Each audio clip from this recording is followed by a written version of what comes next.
Hey everyone, and welcome back to the channel. Tonight, we're not just camping. We're immersing ourselves in the heart of the forest after dark. Forget everything you think you know about the woods. We're going to build a fire that could rival the stars, cook up a delicious late night meal, and I'll share some of my best tips for feeling safe and comfortable when you're miles from anywhere. This is where the real adventure begins. So, if you've ever wanted to experience the wild and untamed beauty of the forest at night, you're in the right place. Stick around, because it's about to get dark, it's about to get cozy, and it's about to get awesome. Let's do this. My name is Ben. If I close my eyes, I can still smell the crisp, clean scent of pine needles baking under the afternoon sun, the damp, earthy aroma of the forest floor, and the faint, sweet perfume of wildflowers hiding in the undergrowth. For 2 glorious days, that was our world. A world away from deadlines, traffic, and the relentless hum of the city. It was supposed to be a sanctuary, a place to reset. It became a hunting ground. There were 4 of us on that trip into the heart of the national park. We weren't novices. We'd been doing these annual camping trips since college. It was a tradition, a sacred ritual. I was the planner, the one who obsessed over maps, checked weather patterns, and packed 3 different ways to make fire. My friends joked that I'd pack a spare forest if I could, but they were always grateful when I was the one who remembered the extra batteries or the first aid kit. Then there was Liam. Liam was our court jester, the charismatic heart of our group. He had a story for every occasion, a bottomless well of terrible jokes, and an infectious laugh that could echo through the trees and make the birds answer back. He saw the world as a grand stage for his amusement, a trait that was usually endearing, but sometimes bordered on reckless. He was the one who, on our first night, tried to convince us he could communicate with owls, a performance that ended with him tripping over a log and nearly falling into the fire. Chloe was the observer, the quiet soul of our quartet. While Liam filled the air with noise, Chloe absorbed the silence. She was an artist, and she saw the world in shades and textures the rest of us missed. She'd spend hours just watching the light filter through the canopy, or the intricate patterns of moss on a fallen tree. She had a gentle spirit, but beneath it lay a sharp intuition. She often felt things before the rest of us understood them. A subtle shift in the atmosphere, a wrong note in the symphony of the wild. And finally, there was Maya. Practical, capable Maya. She was the muscle and the common sense. While I planned, Maya executed. She could pitch a tent in under 5 minutes in the dark, start a fire with damp wood, and identify more edible plants than a park ranger. She was grounded, her presence a comforting anchor.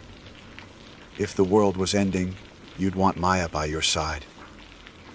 She'd have a plan, a backup plan, and probably a weapon fashioned out of a sturdy branch.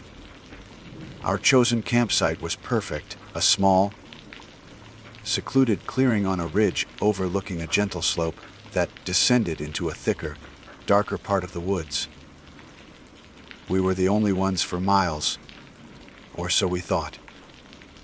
The first night was idyllic. We cooked sausages over an open flame, told stories that made us howl with laughter, and watched the Milky Way carve a brilliant path across the ink. Black sky. The only sounds were the crackle of our fire, the gentle chirping of crickets, and the whisper of the wind through the tall pines. It was peaceful. It was perfect. The second night started the same way. We'd spent the day hiking to a hidden waterfall, our bodies tired but our spirits soaring. As dusk settled, painting the sky in hues of orange and purple, we gathered around the fire pit once more. Liam was in the middle of an exaggerated tale about his battle with a particularly aggressive squirrel, his hands waving wildly. When we first heard it, it was faint at first, a low, rhythmic thumping that seemed to vibrate up through the soles of our boots. "What's that?" Chloe asked, her head tilted, her brow furrowed. Liam paused his story. "Sounds like a car. Maybe on the main park road." "The road is 5 miles away," Maya said, not looking up from sharpening a stick for her marshmallows. "You wouldn't hear it from here." I listened, trying to place the sound. It wasn't a car. It was bass. Heavy, distorted bass. The kind that rattles your teeth. It was music, and it was coming from the woods below us. "Someone else is camping down there," I said, a flicker of annoyance rising in me. "They're not supposed to be. This is a designated single-site area."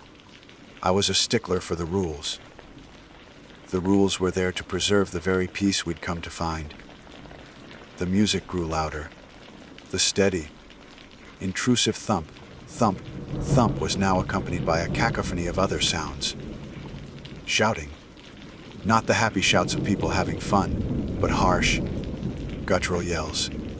And then a scream. It was high-pitched and ragged, cutting through the music for a brief moment before being swallowed by the noise. We all froze. "Okay." That did not sound friendly. Chloe whispered, her eyes wide. She drew her jacket tighter around herself, as if a physical barrier could keep the sound out. "Probably just drunk idiots," Liam scoffed, trying to reclaim the lighthearted mood. "More beer than brains. They'll pass out in an hour." But even he couldn't hide the unease in his voice. The firelight danced across his face, and for the first time, his smile didn't reach his eyes. The next hour was a slow motion nightmare. The noise didn't stop, it escalated. The music was a relentless assault, a chaotic blend of heavy metal and what sounded like industrial noise, punctuated by the sounds of breaking glass and those terrifying, rage-filled shouts.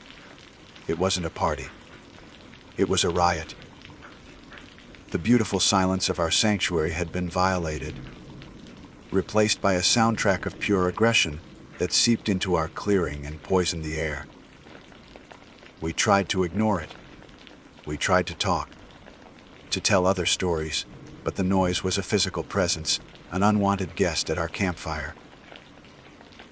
Every conversation faltered, our words drowned out by a sudden roar, or a blast of static-filled music from the camp below. The sense of isolation that had felt so liberating just hours before now felt menacing. We were miles from any help, with no cell service. The darkness beyond our firelight no longer felt empty. It felt like it was watching us. By midnight, it was unbearable. The noise was a drill boring into my skull. My frustration had curdled into a cold anger. This was our trip, our one escape, and it was being ruined by a group of inconsiderate thugs. We couldn't sleep. We couldn't think. We couldn't even hear each other speak without shouting. "This is ridiculous," Maya said, her voice tight with frustration as she kicked a loose stone into the fire pit. "They're going to attract every predator in the park, 2-legged and 4-legged. What do we do?" Chloe asked, her voice barely a whisper. "We can't just pack up and leave in the middle of the night." "I could go down there," Liam offered, trying to sound brave. "Tell them to knock it off?" "No," Maya and I said in unison. "You don't know who they are, Liam," I said, my mind racing. "You heard that scream. Something's not right down there." But as another wave of chaotic noise washed over us, a wave of shattering glass, followed by a roar of what could have been laughter or fury. Something inside me snapped. The planner. The responsible one. The one who wanted to fix it. My anger and the desperate need to reclaim our peace overrode my caution. I couldn't stand it for one more second. "I'll go," I said, the words coming out before I could stop them. "I'm not going to be like Liam. I'll just be polite. I'll just ask them to turn it down. They're probably just drunk and don't realize how much the sound is carrying." It was a lie, and I knew it. I knew something was deeply wrong down there. But I also felt like if I didn't do something, I was going to lose my mind. I stood up, brushing the dirt from my pants. The faces of my friends, illuminated by the flickering fire, were masks of worry. "Ben, don't," Chloe pleaded. "I'll be fine," I said, forcing a confidence I didn't feel. "I'll be right back." I grabbed my brightest flashlight, its heavy metal casing feeling flimsy and useless in my hand. I gave my friends one last, reassuring nod, and turned away from the safety of our fire. I stepped into the oppressive darkness, my path lit by a single, trembling beam, and began the descent toward the noise. The moment I left the ring of our firelight, the forest transformed. The familiar, comforting shapes of the trees became monstrous silhouettes clawing at the night sky. Every step I took down the gentle slope felt like a plunge into a colder, heavier world. The air grew thick with the stench of stale beer, cheap cigarettes, and something else. Something acrid and chemical that burned the back of my throat. My flashlight beam, which had seemed so powerful in our clearing, was now a pathetic spear of light, swallowed by an overwhelming darkness that pressed in from all sides. The beam shook in my hand, betraying the terror I was trying so hard to suppress. The noise was no longer just a sound, it was a physical force. The distorted bass vibrated through the ground, a malevolent heartbeat that I felt in my bones. The shouts were clearer now, raw and jagged with rage. They weren't words, just primal sounds of aggression. I could hear the sharp crack of wood breaking, the percussive smash of glass, and a low, rhythmic chanting that was somehow more disturbing than the screams. My earlier annoyance had completely evaporated, replaced by a primal fear that screamed at me to turn back. But my feet kept moving, propelled by a stupid, stubborn pride. I slowed my pace as I neared the bottom of the slope, using the trunk of a massive oak for cover. I peered around its edge and my blood ran cold. It wasn't a campsite. It was a scene of utter dereliction. A large, tattered tarp was strung haphazardly between two trees, sagging in the middle. Beneath it, a fire sputtered and choked, casting long, dancing shadows that writhed like demons. The ground was a disaster zone, littered with crushed beer cans, broken bottles, and the greasy remains of fast food wrappers.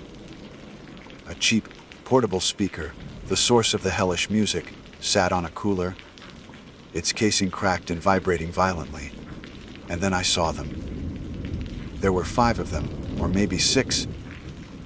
It was hard to tell as they moved in and out of the flickering, unreliable light. They were large men, hulking figures that seemed too big for the small clearing. They weren't campers. They were dressed in stained jeans and torn shirts, their faces obscured by shadows and grime. They moved with a twitchy, unpredictable energy, like caged animals. One of them was methodically smashing a bottle against a rock, over and over again. Another was pacing back and forth, muttering to himself. A third was hunched over the cooler, his shoulders shaking with what might have been laughter or sobs. My plan to be polite, to reason with them, suddenly seemed like the most naive, Idiotic idea in human history. These were not people you reasoned with. Chloe's intuition had been right. Maya's warning echoed in my mind. This was a place of pure menace. I should have turned and run right then. I should have sprinted back up that hill and never looked back. But I didn't. I was frozen, trapped between the instinct for self-preservation and the paralyzing grip of fear. I took a half step back, my boots snapping a dry twig. The sound was no louder than a whisper, but in that chaotic environment, it cut through the noise like a gunshot. Every head snapped in my direction. The music, the shouting, the smashing, it all stopped. The silence that followed was 1,000 times more terrifying than the noise had been. 5 pairs of eyes, gleaming in the firelight like those of nocturnal predators, locked onto me. My flashlight beam found a face, and I wished it hadn't. His eyes were wide, bloodshot, and utterly devoid of reason. His pupils were dilated to black pits, and a thin line of drool trickled from the corner of his gaping mouth. His lips were pulled back in a snarl that wasn't human. "Hello," I stammered, my voice a pathetic squeak. My prepared speech about the sound carrying, about being considerate, died in my throat. My friends and I are camped up on the ridge. The man whose face I had illuminated took a slow, deliberate step towards me. He was massive, a wall of muscle and greasy hair. "The ridge," he repeated, his voice a low, gravelly rumble. He took another step. The others began to spread out, fanning into a semicircle, their movements slow and predatory. They were cutting off my escape. We were just wondering if, maybe keep it down a little. The words felt absurd as they left my mouth. The big man stopped just outside my flashlight beam. I could smell him now. A rank odor of sweat, unwashed clothes, and that same chemical smell, stronger than ever. He chuckled, a dry, rattling sound that held no humor. "Keep it down," he rasped. Before I could react, before I could even process the danger, he lunged forward. His movement was shockingly fast. A fist, like a block of concrete, slammed into the side of my face. The world exploded in a flash of white light and searing pain. I was thrown backward, my head cracking against the trunk of the oak tree I had been hiding behind. My flashlight flew from my grasp, skittering across the forest floor and extinguishing as it hit a rock, plunging me into near total darkness. I lay there, stunned, the coppery taste of blood filling my mouth. The music roared back to life, louder and more triumphant than before. Through the ringing in my ears, I could hear their laughter, cruel, mocking, and utterly terrifying. Panic, pure and undiluted, finally took over. I scrambled to my feet, my vision swimming. I didn't look back. I just ran. I crashed blindly through the undergrowth, thorns and branches tearing at my skin and clothes. My lungs burned. My heart hammered against my ribs like a trapped bird. I could hear them behind me, their laughter and shouts echoing through the trees. I didn't know if they were chasing me, but I didn't dare to find out. I just kept running, fueled by adrenaline and terror, scrambling up the slope on my hands and knees, clawing at the dirt until my fingernails were raw. I burst back into our clearing like a wild animal, gasping for air, and collapsed near the fire. My friends rushed to my side, their faces etched with horror. "Ben, oh my God, what happened?" Chloe cried, her hands fluttering near my face. "Your face?" Liam gasped. Maya was already there, her hands gently probing my jaw, her expression grim. "Hey, hit you. It wasn't a question." "They're insane," I choked out, spitting a mouthful of blood onto the ground. They're on something, Maya. Drugs, I don't know. They're not just drunk. I recounted the whole story in ragged breaths. The squalor of their camp, the dead look in their eyes, the sudden, unprovoked violence. As I spoke, the reality of our situation settled over us like a shroud. The fear was no longer a distant threat from down the hill. It was here, in our camp, on my swollen face. We were trapped. "We have to leave?" Chloe said, her voice trembling. "We have to pack up and go. Right now." "And go where?" Maya countered, her voice low and steady, though I could see the tension in her jaw. "Hike 5 miles through the woods in the pitch black. With them down there. We don't know the trail well enough to navigate it. Without light, and we'd make enough noise for them to track us easily. Staying on the trail is our only chance, and we can't risk that in the dark. So we just stay here." Liam demanded, his usual bravado gone, replaced by a pale, sweaty fear. "We'd just sit here and wait for them to come up here. They got what they wanted," I said, trying to convince myself as much as them. "They scared me off. They probably think it's funny. They'll just go back to their party." Even as I said it, I knew it was wishful thinking. The look in that man's eyes wasn't about fun. It was about violence.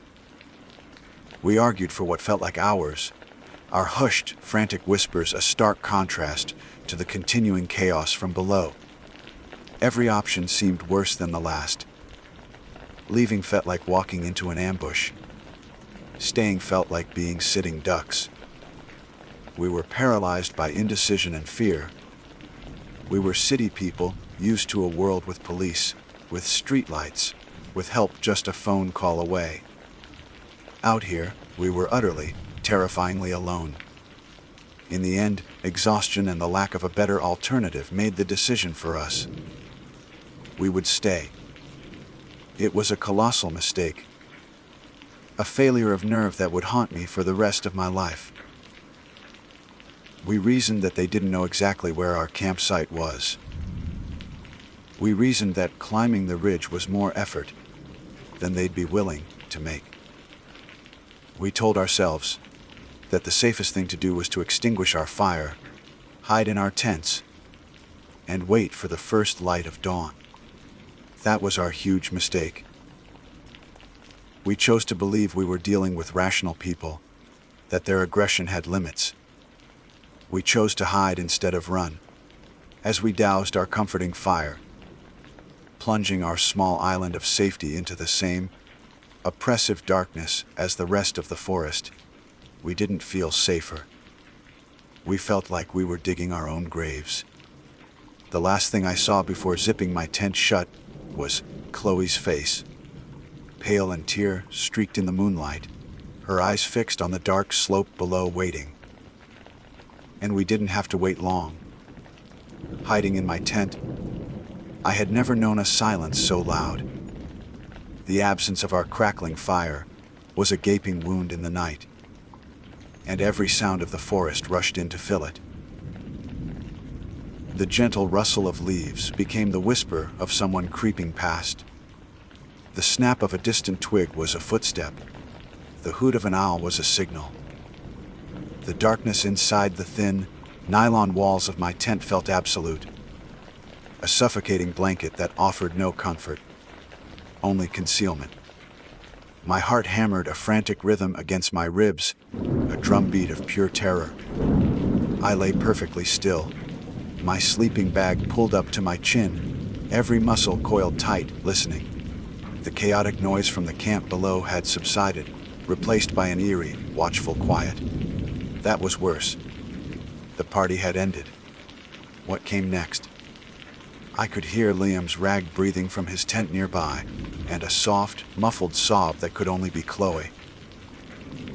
Maya was silent, but I could imagine her, wide awake, probably clutching the small hatchet we used for kindling, her mind racing through tactical options that didn't exist. We had made our choice to hide, to become small, to pray the darkness would be our ally. Time stretched and warped. Minutes felt like hours. My throbbing jaw was a constant reminder of the violence that lurked just down the slope. Then, we heard it. It wasn't the sound of the forest. It was the clumsy, heavy tread of men who made no effort to be quiet. A branch cracked loudly, too thick to be an animal. A dislodged rock tumbled down a short incline. They were coming. They were coming for us. My blood turned to ice. The flimsy logic we'd clung to, that they wouldn't bother, that they didn't know where we were, crumbled into dust. I had led them right to us. My trip down the hill had been a beacon. I squeezed my eyes shut, a useless, childish gesture against the encroaching dread. The footsteps grew closer, entering our clearing. I could hear their low, guttural muttering now, the same gravelly voices from before. They were searching. A shadow fell over my tent. I held my breath, my lungs burning. I could hear the fabric of the tent creak as someone brushed against it. Please, just go away. Please, don't see us. A beam of light, weak and yellow, sliced through the thin nylon, dancing over my face before moving on. A flashlight. My flashlight. They had taken my flashlight. Then a sharp curse, followed by a heavy thud. Someone had tripped over one of Maya's expertly placed guy lines.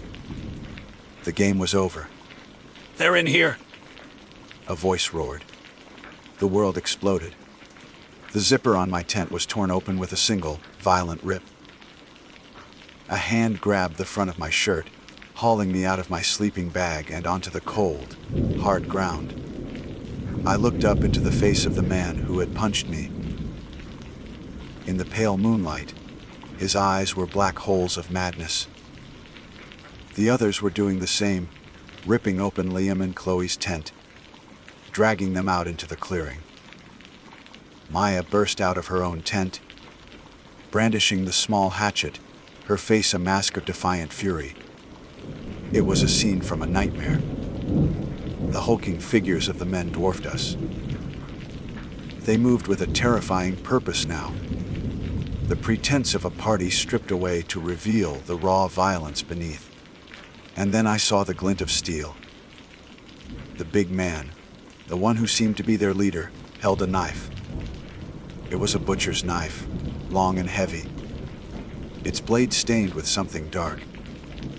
Another man, smaller but wiry and twitching with nervous energy, held a paring knife, its small blade looking almost comical, until you saw the way he held it, like an extension of his own hand.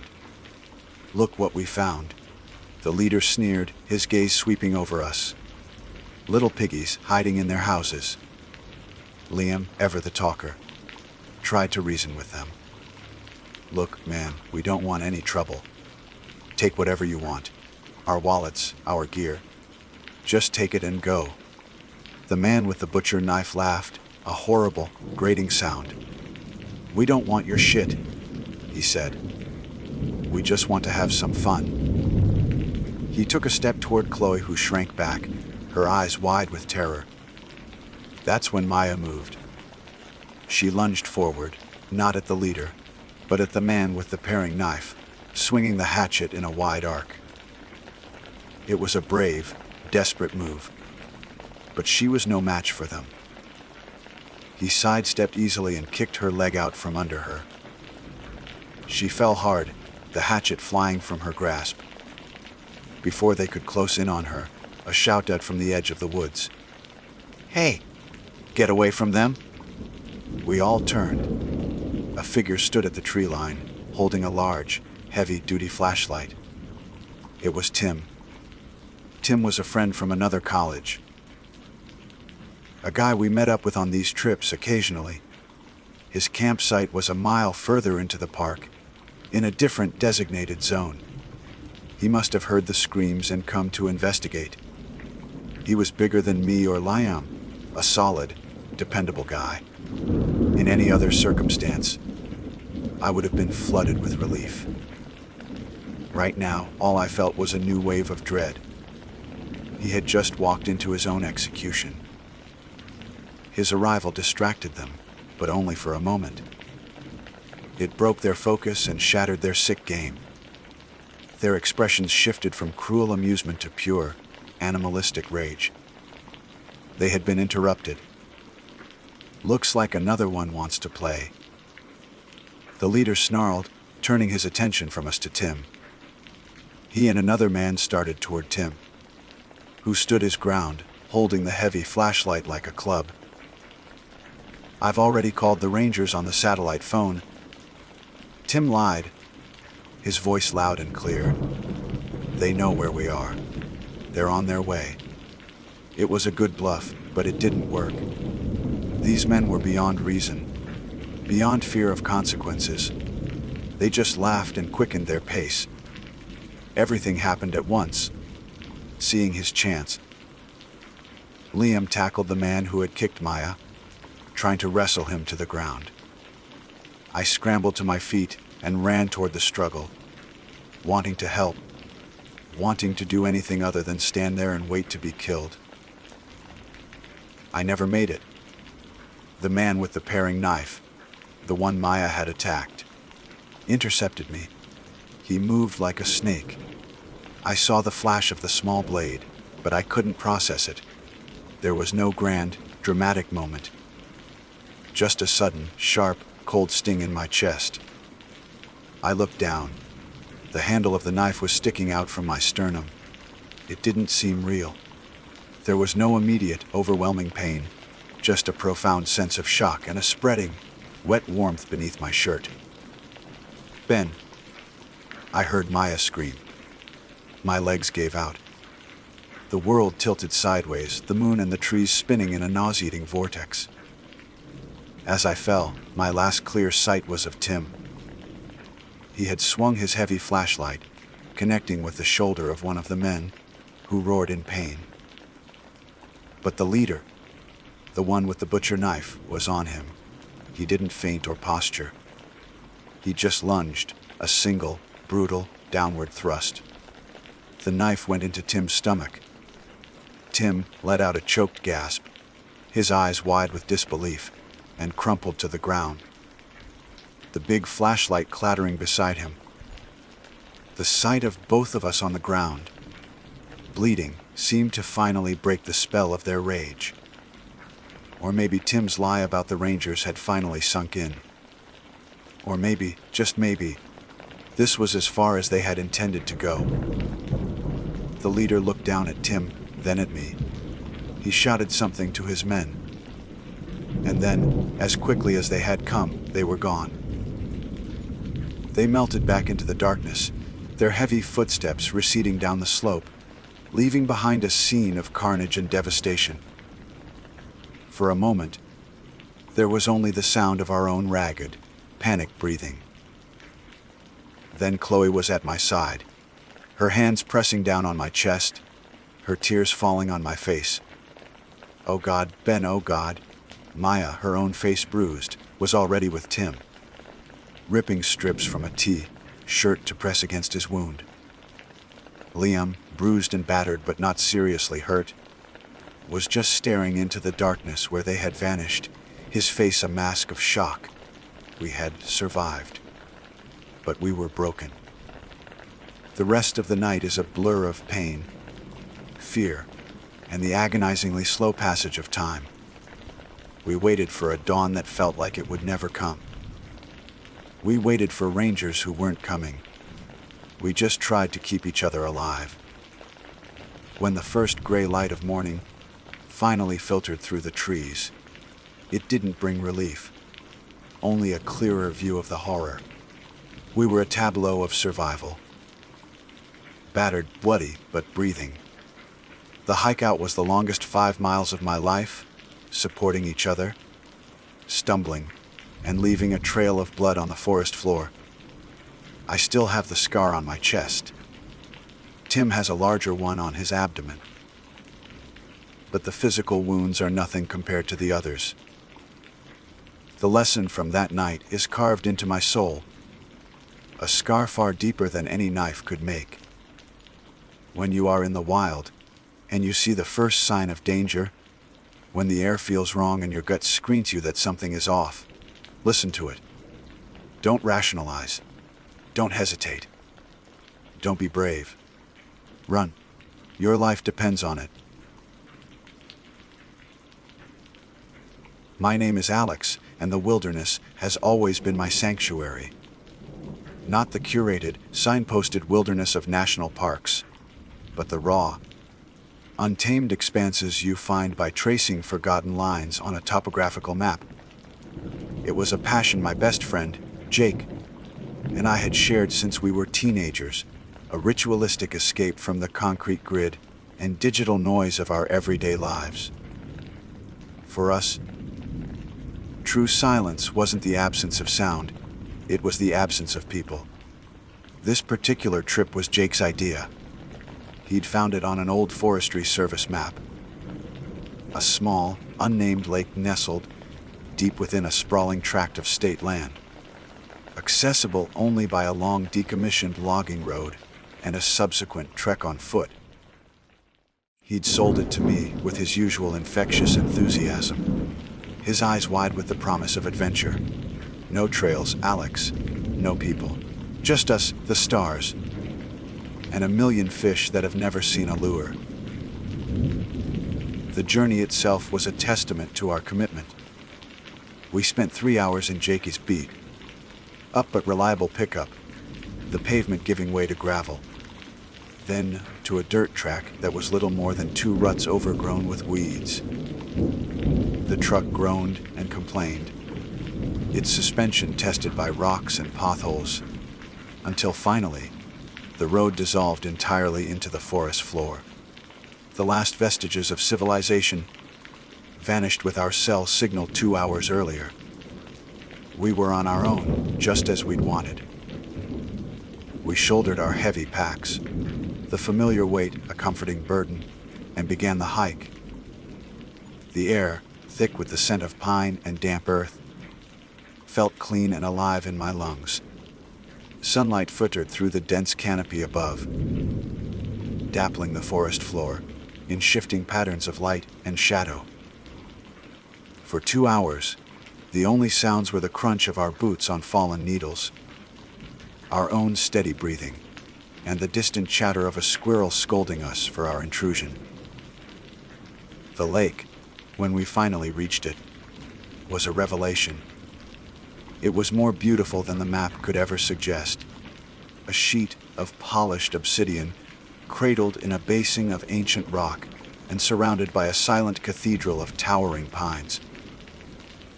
The water was perfectly still, mirroring the deep blue of the late afternoon sky. There was no sign that anyone had ever been there before us. No fire rings, no flattened patches of grass, no discarded trash. It was pristine. It was perfect. Told you, Jake said, dropping his pack with a heavy thud. A grin split his face, the kind of genuine, unburdened smile he only ever wore when we were this far from everything. Paradise, right? You picked a good one, my friend. I admitted, my own spirit soaring. The exhaustion from the hike melted away, replaced by a profound sense of peace. We worked and practiced harmony, a rhythm honed over years of similar excursions. The tent went up in minutes, its bright blue dome a small bubble of order in the vast wilderness. While Jake set about gathering firewood, I unpacked our supplies, arranging our sleeping bags, cooking gear, and the small cooler that held our celebratory steaks and beer. I also took out my contribution to our camp's security, a small but reassuringly hefty camping axe, its edge honed to a razor sharpness. I set it by the tent flap within easy reach. Jake had his own form of insurance, a compact .22 rifle he kept mainly for scaring off bears, or on the rare occasion, for plinking at cans. It was more of a noisemaker than a serious weapon, but out here, a loud noise was often all you needed. As dusk began to bleed purple and orange across the sky, we had a crackling fire casting a warm, dancing glow on our small campsite. The smell of grilling steak mingled with the wood smoke, a primal and deeply satisfying aroma. We sat in our camp chairs, plates balanced on our laps, the first beers of the trip cold in our hands. The forest around us came alive, with the evening chorus of crickets and the mournful, haunting call of a distant loon. This was it. This was the reason we came. The silence, the isolation, the feeling of being the only two people in the world. It was Jake who saw it first. He paused mid-sentence, his beer bottle halfway to his lips, and squinted at the far side of the lake. "Ha," he grunted. "What do you make of that?" I followed his gaze. At first, I saw nothing but the dark, impenetrable wall of trees on the opposite shore, maybe half a mile away. Then I caught at a tiny, distinct pinprick of light. A flashlight. My initial reaction was a pang of disappointment. Guess we're not as alone as we thought. Must be another camper. Jake mused, taking a long pull from his beer. Though they took a hell of a different route to get here. There are no other roads in for 20 miles. We watched the light for a few minutes. It wasn't the stationary glow of a fellow camper's lantern. It was moving, bobbing and weaving as if someone were walking. It skirted the edge of the water, disappearing for moments behind a thick stand of trees before reappearing further along the shore. There was something methodical about its movement, something that didn't feel like a person simply navigating their way back to their own tent. "Strange," I said, a faint prickle of unease starting on the back of my neck. Why would anyone be walking the perimeter of the lake in the dark?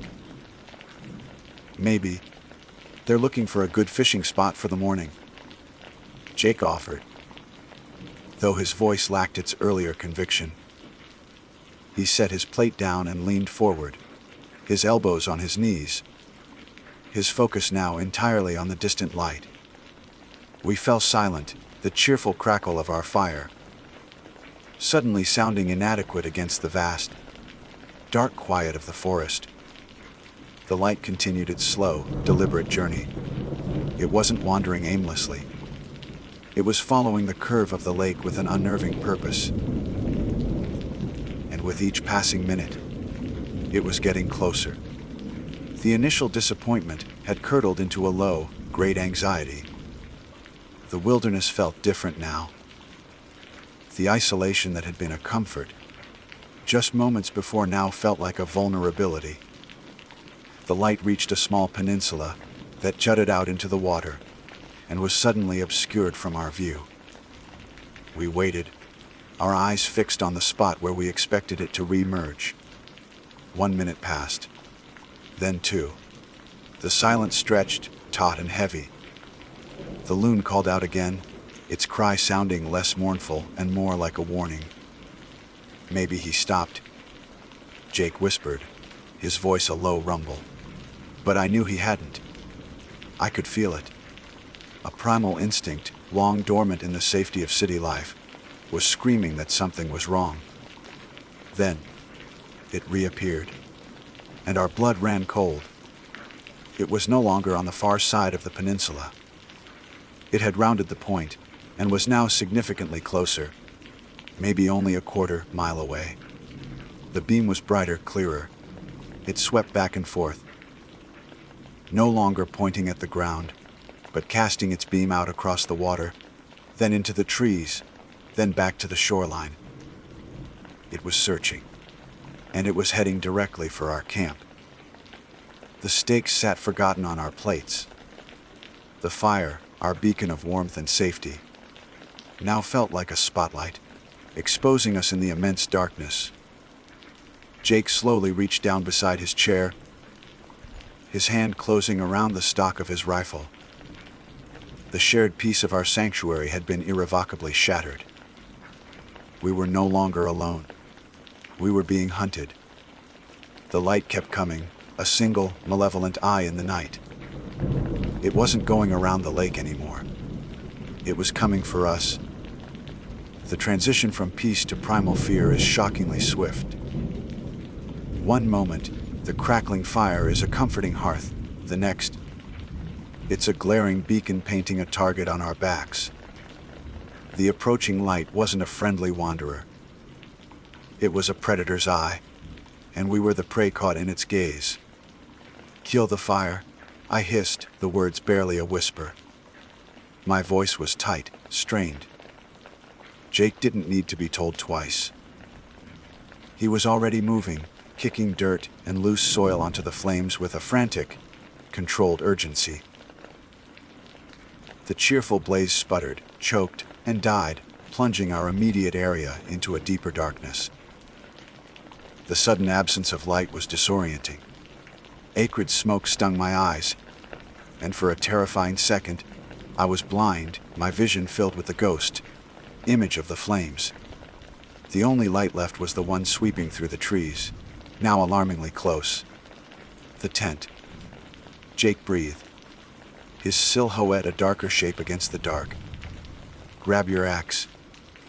My hand was already closing around the smooth, worn handle of the axe I'd placed by the tent flap. The cold, solid weight of it was a small, inadequate comfort against the terror coiling in my gut. Jake moved silently to his chair, scooping up his .22 rifle. The small click as he checked the safety was deafening in the sudden silence. We were committed now. We had abandoned our camp, our small circle of civilization, and were choosing to become part of the menacing, shadow-filled woods. "This way," I whispered, pointing towards a dense cluster of ferns and a massive, fallen pine tree, about 30 yards from the edge of our camp. It was far enough to be concealed by the undergrowth, but close enough to give us a clear view of whatever was about to happen. Moving through the woods at night is a different beast entirely. Every snapping twig underfoot sounded like a gunshot. The familiar forest that had felt like a cathedral just an hour ago now felt like a labyrinth designed by a malevolent god. Branches, invisible in the gloom, clawed at our faces and clothes. The cold, damp smell of decaying leaves filled my nostrils. My heart hammered against my ribs, a frantic drumbeat against the silent symphony of the night. We reached the fallen pine and crouched behind its immense trunk, the rough bark pressing into my back. We peered through a gap in the roots, our makeshift fortress offering a perfect, hidden vantage point of our campsite. The moon had not yet risen, and the darkness was nearly absolute. The only thing that existed in our world was the approaching beam of light. It sliced through the trees, illuminating trunks and branches in stark, momentary flashes. Then the beam spilled into the clearing. It was followed by the crunch of heavy boots on gravel and twigs. A figure emerged from the tree line. He was just a silhouette at first, a tall, broad-shouldered man backlit by his own powerful flashlight. As he stepped closer to the smoldering remains of our fire, the beam of his light cast an upward, ghoulish glow on his features. He looked to be in his mid-40s, with a weathered, grim face etched with deep lines. His hair was thinning, and his eyes were dark, hollowed-out sockets in the shifting light. But it wasn't his face that held my attention. It was what he was carrying, slung over his shoulder, held with a casual, familiar ease, was a pump-action shotgun. It wasn't a hunting rifle for sport. It was a weapon of brutal, close quarters efficiency. The sight of it sent a fresh wave of ice, cold dread through me. This man wasn't a lost camper. He wasn't a park ranger. He was here for a reason, and he had come prepared for violence. He stood for a long moment over the dead fire, the beam of his light playing over our abandoned camp chairs, the cooler, the plates of half-eaten steak now cold and congealed. He moved with a slow, deliberate purpose that was far more terrifying than any frantic haste would have been. He was in no hurry. He was in control. He swept the light across the front of our tent, the blue nylon glowing eerily. Then, with a chilling nonchalance, he walked to the entrance, unzipped the flap, and stepped inside. A strangled sound escaped Jake's throat beside me. I put a hand on his arm, my grip tight, warning him to stay silent. The violation was profound. This stranger, this armed intruder, was now inside our temporary home, our only shelter, rummaging through our personal belongings. I could hear faint rustling sounds from within the tent. My mind raced, cataloging what was in there. Our sleeping bags, our clothes, our wallets, my car keys. Everything that connected us to the world we had left behind was now in his hands. The feeling of helplessness was suffocating. My knuckles were white where I gripped my axe. Every instinct screamed at me to rush out there, to defend our space, but the cold, hard reality of the shotgun kept me pinned in place. My small axe and Jake's. 22 felt like children's toys against such a weapon. After what felt like an eternity, the man emerged from the tent. He zipped it closed with the same methodical calm. He hadn't taken anything, as far as I could tell. That was somehow worse. This wasn't a robbery. His motive was something else, something darker. He stood in the center of the clearing, a dark monolith against the faint starlight that was beginning to filter through the canopy. He slowly swept the beam of his flashlight in a wide arc, probing the darkness of the surrounding tree line.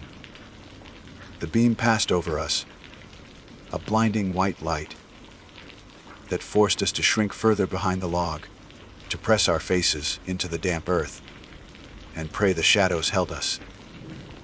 For a heart-stopping moment, the light paused, aimed directly at our hiding spot. I held my breath, certain we had been discovered.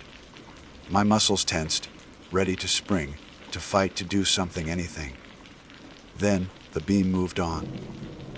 I let out a breath I didn't realize I'd been holding. Jake was trembling beside me, a low, guttural growl rumbling in his chest. The man let the beam drop to the ground. He clicked the flashlight off, plunging the entire world into an inky, terrifying blackness.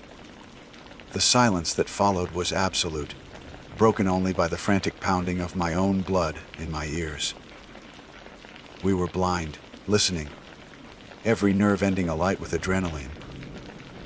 Then his voice cut through the darkness, a calm, conversational tone that was more chilling than any shout.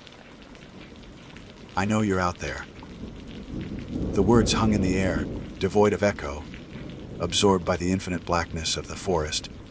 My blood turned to ice. He knew. He had known all along. The search, the investigation of the tent, it was all a performance. A game. "Why don't you come and say hello?" he called out, a hint of mocking amusement in his voice. We remained frozen, fused to the ground behind our log.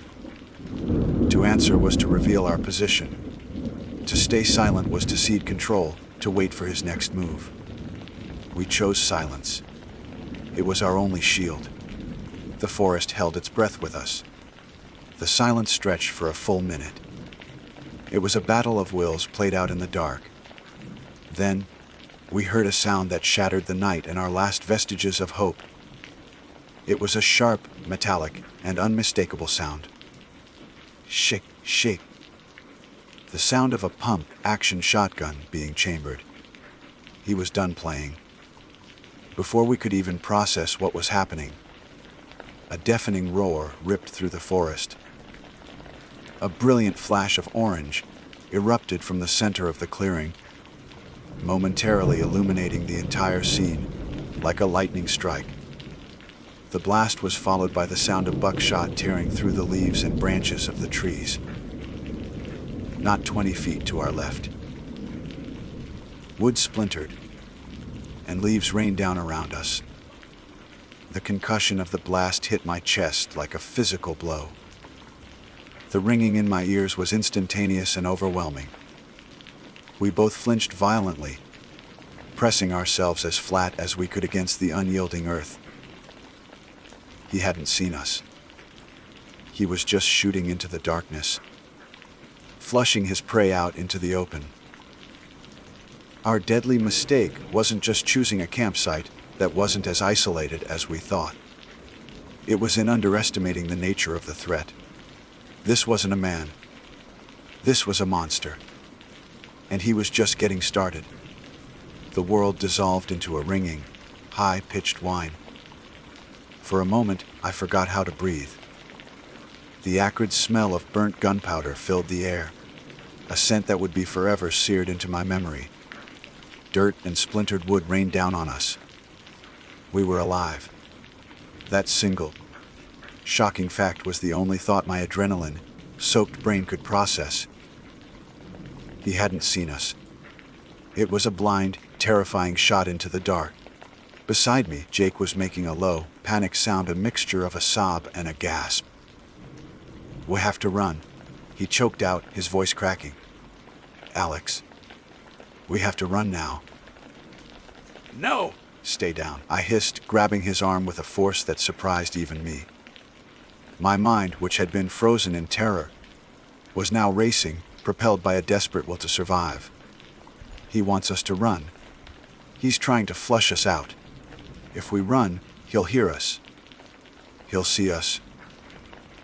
Another deafening roar split the night, this time followed by the sound of buckshot shredding the foliage to our right. He was bracketing us, using the shotgun blasts to systematically pulverize the darkness, to turn our sanctuary of shadows into a kill box. The logic was as simple as it was horrifying. Whatever wasn't hit by the pellets would be forced to move. And when we moved, he would have us.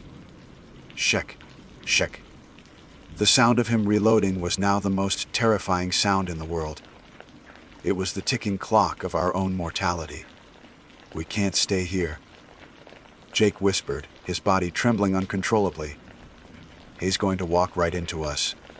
He was right. Staying put was a death sentence. Running was a death sentence. The illusion of choice was gone.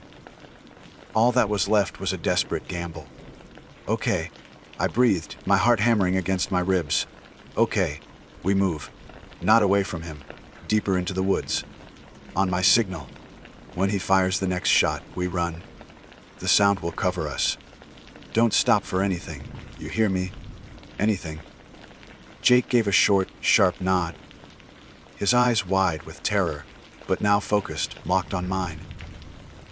He raised his small rifle, holding it tight against his chest. It looked like a child's toy. We waited. The silence stretched, taut and agonizing.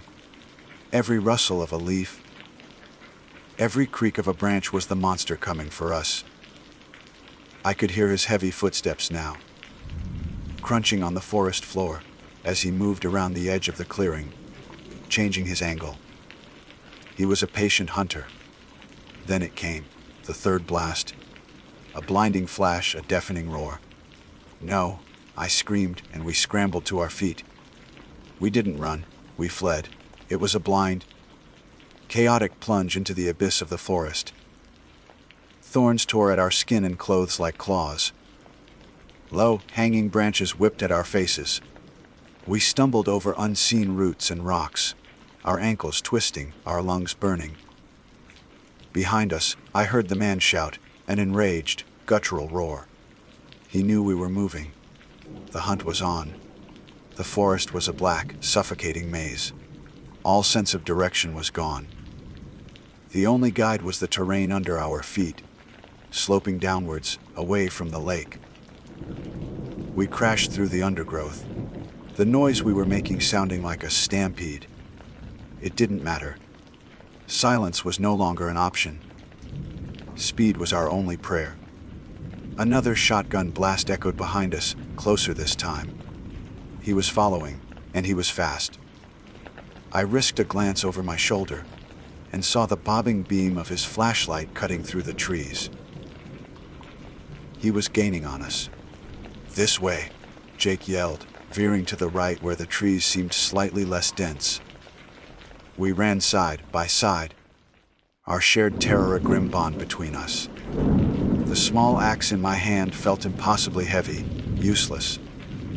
What good was an axe against a shotgun?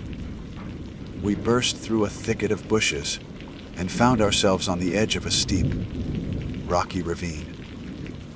A small creek trickled through the bottom, some 20 feet below.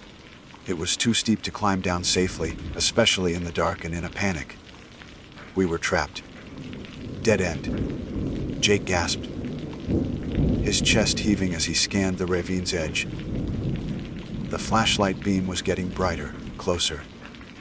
We could hear him cursing as he fought his way through the same thicket we had just exited. We had maybe 30 seconds. "In the creek," I said, my mind seizing on the only possible option. "It's our only chance. He'll expect us to be on this side. Get in the water. It'll hide our scent, muffle our sound." Without another word, we half slid, half fell down the muddy, treacherous bank, landing with a splash in the icy water of the creek.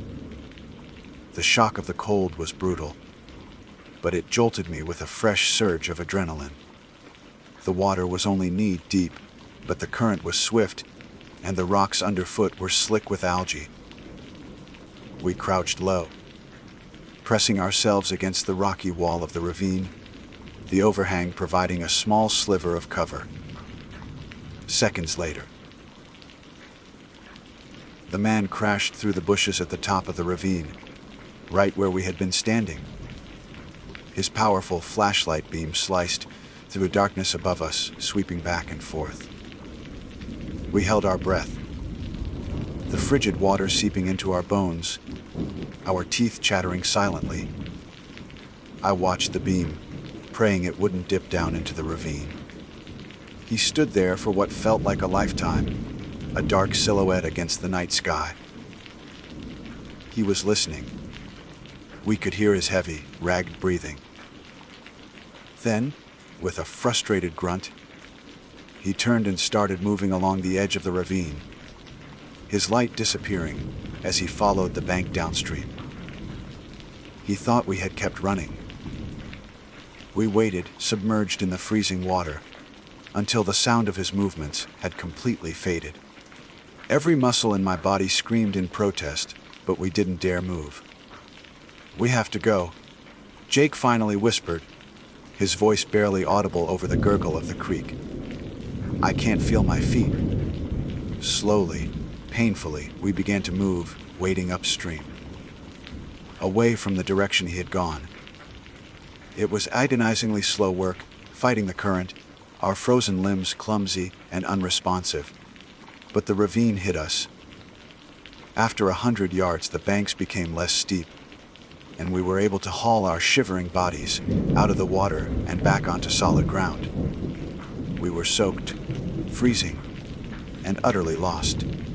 But we were alive, and for now we were alone.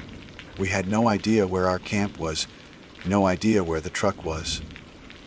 All we knew was that we had to keep moving, to put as much distance as possible between us and the hunter.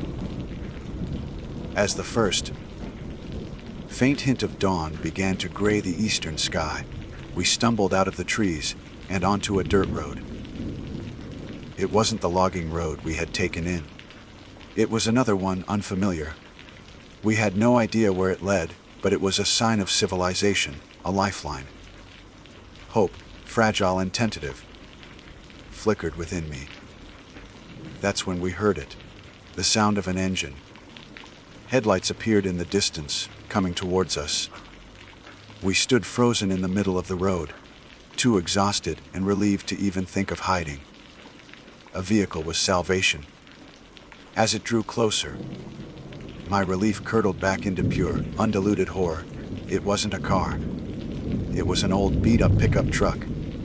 Jake's truck. It slowed to a stop 20 feet away from us. The driver's side door creaked open, and the man from the lake stepped out. The shotgun was resting in the crook of his arm. In the gray morning light, I could see his face clearly. His eyes were flat, dead, and utterly devoid of emotion. He looked at us, two shivering, pathetic figures standing in the road. He had never been chasing us through the woods. He had let us run, let us exhaust ourselves in the dark, while he simply walked back to our camp, found my keys in the tent, and drove our own truck around to cut us off. He had been playing with us the entire time. Our deadly mistake was never about the campsite. It was about believing we had ever stood a chance. We were just another animal in his forest, and the hunt had just been for sport. He raised the shotgun, the dark, hollow barrel looking like a tunnel into eternity. There was nowhere left to run. My name is Cameron Wallace. It is a name I have found myself repeating under my breath these past few weeks. A mantra to anchor myself to a reality that feels increasingly frayed at the edges. I did not travel to the Aokigahara forest, the infamous A Sea of Trees, sprawling at the base of Mount Fuji, with the morbid intentions that have given this place its grim renown. I came here not to end my life, but to find what was left of it. 6 months ago, a phone call in the dead of night had cleaved my world in two. My wife Elena was gone, a drunk driver, a blind corner. The details are a jagged collection of shards I can't seem to piece together without cutting myself. In the suffocating silence that followed, I thought the profound quiet of Aokigahara would be a balm. A place so removed from the noise of my life, and I could finally hear my own thoughts and begin to heal. I was catastrophically wrong. The forest is a place born of violence. It grows upon a bed of hardened lava from the last major eruption of Mount Fuji in 864 AD. The ground is uneven, a treacherous landscape of volcanic rock, twisted roots, and thick, emerald moss that carpets everything, muffling the world in a blanket of green. This porous, iron, rich lava rock does something to sound. It absorbs it. Step more than 20 feet away from the designated path, and the everyday noises of the world. The distant hum of traffic, the chirping of birds, the rustle of wind through leaves, vanish. What's left is an unnatural, oppressive silence that presses in on you. A physical weight on the eardrums. It's a silence that feels ancient and aware. Local legend calls this place the home of the Wairi, the tormented ghosts of those who died with anger, sorrow, or a desire for revenge still clinging to their souls. They say the trees themselves are imbued with a malevolent energy, accumulated over centuries of suffering. My greatest mistake, I now understand, was bringing my own grief into a place that does not soothe sorrow, but rather feeds on it, amplifies it, and gives it a voice of its own. I arrived in the late afternoon, the sun already struggling to pierce the suffocatingly dense canopy. The air was cool and damp, carrying the scent of wet earth and decay. I left my car in a small, gravel-strewn lot, shouldered my heavy pack, and walked past the now famous sign at the trailhead. Its message, written in Japanese, is a plea for visitors to reconsider their plans, to think of their families, to seek help. I read the English translation on a smaller plaque beside it, and felt a pang of something. Not guilt, but a strange sense of fraudulent trespass. I was not one of them, the souls this sign was meant for. Yet, as I took my first steps onto the path, a chill unrelated to the temperature traced its way down my spine. The plan was simple: hike for a few hours, find a suitable clearing just off the trail, and make camp for the night. I've been camping my whole life. The familiar rituals of unpacking my gear and setting up a tent have always been a source of comfort. But here, every action felt labored. The silence was a constant companion, broken only by the crunch of my boots on the volcanic soil and the sound of my own breathing, which seemed unnervingly loud. I followed one of the many colored ribbons tied to the trees by previous visitors, a lifeline through the labyrinthine woods. After an hour, I found a small, relatively flat area 100 feet or so from the trail, screened by a thick wall of trees. It felt as good a place as any. As I worked, the forest watched. I could feel it. It was a primal sensation, the kind our ancestors must have felt, a prickling at the back of the neck that warns of a predator nearby. I kept glancing over my shoulder, expecting to see a deer or a fox, but there was nothing, not even a squirrel. The complete absence of wildlife was another layer of wrongness. Forests are supposed to be alive with sound and movement, but Aokigahara was a place of profound stillness.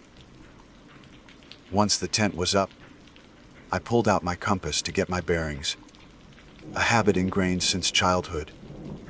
I placed it on a flat rock. The needle, instead of settling north, began to spin. It wasn't a slow, uncertain drift, it was a frantic, wild rotation, a blur of red and white. I picked it up, shook it, and set it down again. The same result. I knew about the magnetic anomalies caused by the iron in the lava, but reading about it and seeing it are two different things. It was a visceral demonstration of how the fundamental laws of nature seemed bent and distorted here. My one reliable tool for navigation was useless. I was untethered. As dusk began to bleed through the trees, painting the forest in shades of gray and deep purple, the whispers started. At first, I dismissed it as the wind, even though I couldn't feel a breeze on my skin.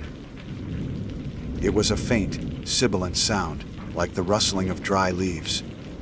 But there were no dry leaves, only damp moss and soil. It seemed to come from all directions at once, a formless murmur at the very edge of my hearing. I tried to focus on my task, preparing a small meal on my portable stove, but the sound was persistent, weaving in and out of the oppressive silence. Sish, fefawav, it was maddeningly indistinct.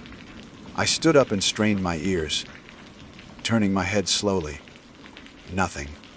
Just the endless, silent trees, their trunks twisted into agonized shapes, their branches reaching like skeletal fingers towards the darkening sky. The whispers would fade, and just as I'd convinced myself I had imagined it, they would return, a little closer, a little clearer. It wasn't the sound of the forest. I realized this with a sudden, cold certainty. It was the echo of my own despair. The silence here wasn't empty, it was a canvas. And my grief, raw and potent, was the paint. The forest was taking the anguish I carried inside me and giving it an external voice. I retreated into my tent as the last of the light died, zipping it shut, as if that could offer any real protection. Inside, with my headlamp casting a pale circle of light on the nylon walls, the world shrank to a tiny, fragile bubble. But the whispers did not stop. They grew bolder. They were no longer just sounds. They were fragments, the ghosts of words. They slid around the edges of the silence, coiling and uncoiling. Then I heard it. A single, perfectly clear word, whispered from a spot just outside the tent, right behind my head. It was a voice that was both alien and horribly familiar. Cameron. My blood turned to ice. Every muscle in my body locked. It wasn't my voice. It wasn't the wind. It was a woman's voice. And it sounded, for one heart-stopping moment, exactly like Elena. I scrambled back, pressing myself against the far wall of the tent, my heart hammering against my ribs like a trapped bird. My breath hitched in my throat. A strangled, terrified gasp. I stared at the thin wall of fabric separating me from the source of the sound, waiting, listening. The forest listened with me, holding its breath in the suffocating, eternal quiet. Time ceased to have meaning. I remained frozen. A statue of terror carved. In the pale glow of my headlamp, my back pressed so hard against the nylon wall it felt as if I might merge with it. Every nerve ending screamed. The silence that rushed back in to fill the space left by that single, impossible word was somehow heavier, more profound than before. It was a listening silence pregnant with anticipation. My mind, a frantic storm of denial and paralyzing fear, raced through every possibility.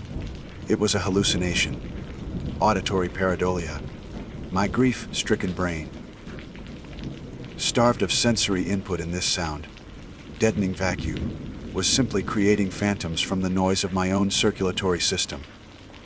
It had to be, because the alternative, that the voice was real, that she was somehow out there, was a thought too monstrous to fully contemplate. But the hope, insidious and cruel, was there too. A tiny treacherous flicker in the overwhelming darkness of my fear. What if? What if some miracle, some tear in the fabric of reality, had brought her back to me? The thought was a poisoned dart, and the venom was a sweet, agonizing longing. Elena, my Alina. The memory of her voice, not the hollow whisper from outside, but her real voice, warm and full of laughter, flooded my mind. The pain of it was a physical blow, knocking the air from my lungs in a silent sob. This place, this forest, it knew. It knew that the most effective way to torture me wasn't with monstrous shapes or sudden frights, but with the ghost of my own love. Minutes stretched into an eternity. I did not move. My ears strained, desperate to hear the sound again, yet dreading it with every fiber of my being. The whispers at the edge of my hearing returned, but they had changed. They were no longer formless, sibilant hisses.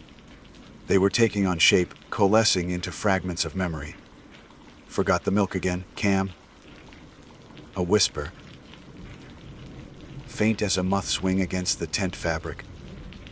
It was a snippet of a mundane conversation, something she'd said 1,000 times, usually with a playful roll of her eyes. My heart clenched. Just hold me. Another one, this time imbued with a phantom sadness. I remembered that night. I'd come home late from work, stressed and distant, and she had pulled me onto the sofa, her voice thick with sleep, and said just that.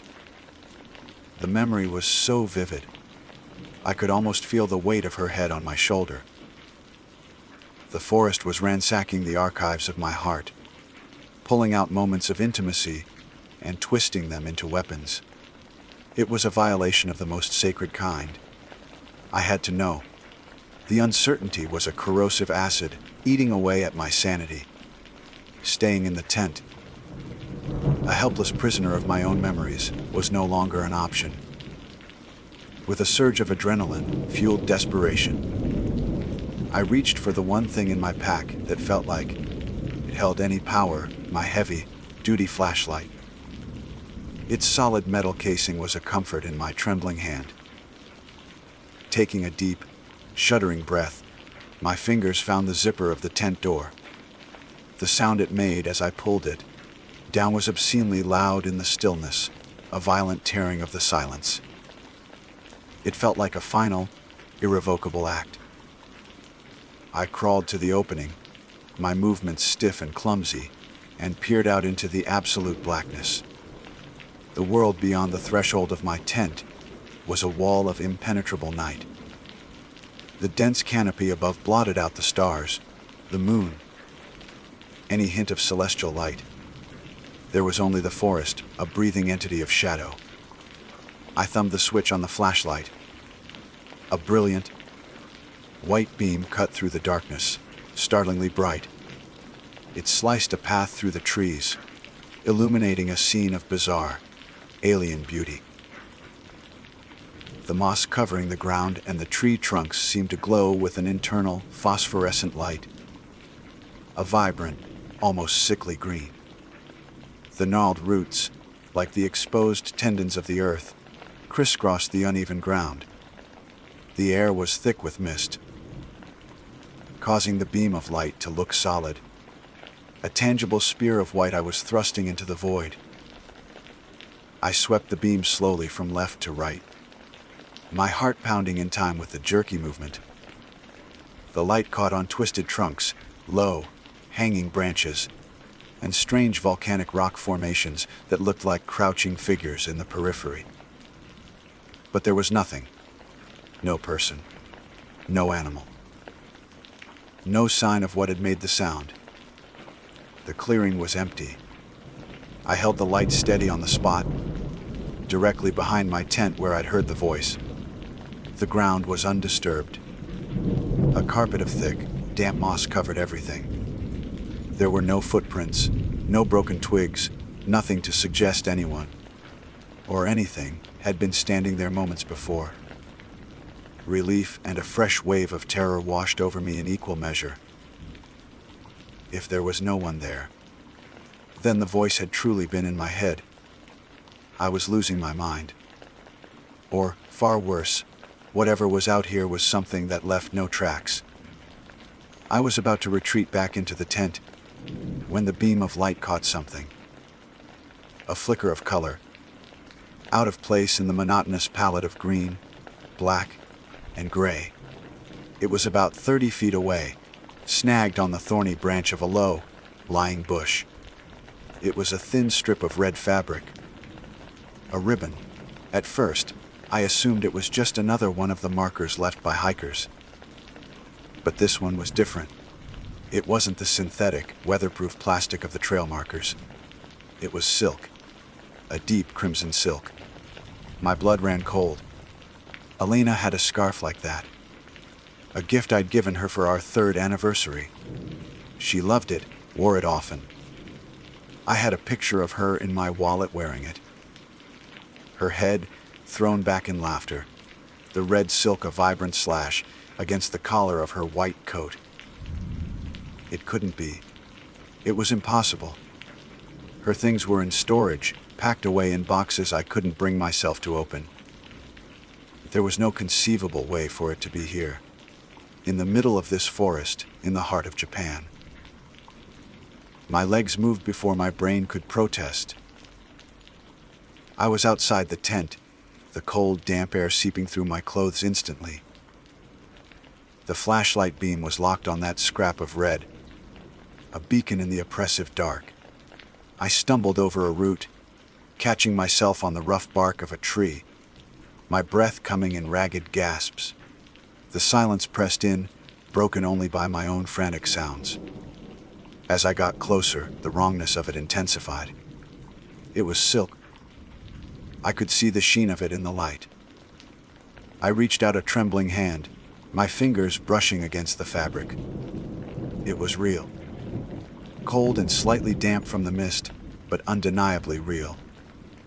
As my fingers closed around it, a new wave of whispers erupted around me. Louder this time, more insistent. They weren't just memories anymore. They were accusations. Why did you let me go? You weren't there. You promised. It was her voice, but stripped of all warmth, all love. It was a hollow, grieving echo, laced with a chilling thread of resentment. My grief was turning on me, being wielded by the forest like a scalpel, expertly dissecting my deepest insecurities. The guilt I had buried, the irrational feeling that I could have somehow prevented the accident, that I should have been there, was being dragged out into the open. I tore the ribbon from the branch and scrambled back towards my tent, tripping and falling to my knees on the mossy ground. I didn't care. I crawled the last few feet and threw myself inside, zipping the door shut with a frantic, desperate pull. I sat there, panting, the red silk clutched in my fist, my knuckles white. The flashlight lay on the floor, its beam pointing at the roof, casting wild, dancing shadows with every shuddering breath I took. The whispers were outside, circling the tent, a vortex of my own sorrow and regret. The forest was no longer just a place of oppressive silence. It had become a gallery of my failures, a theater for my pain, and I was the sole member of the audience. And the show, I knew with dreadful certainty, was only just beginning.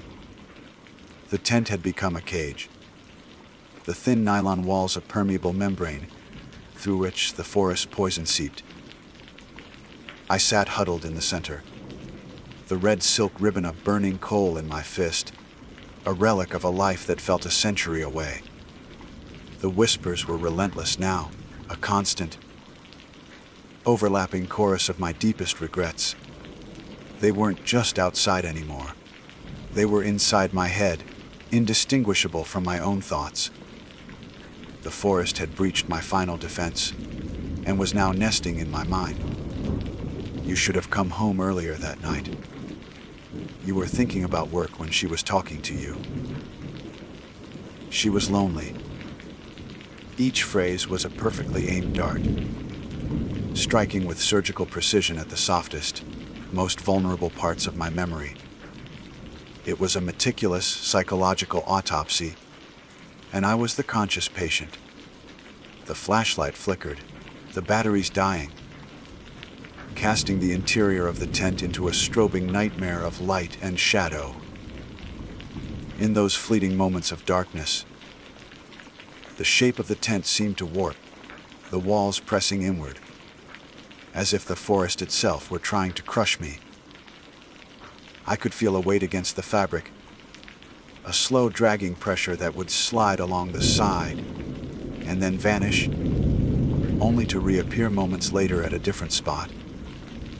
There was no sound associated with it, just the silent, terrifying weight.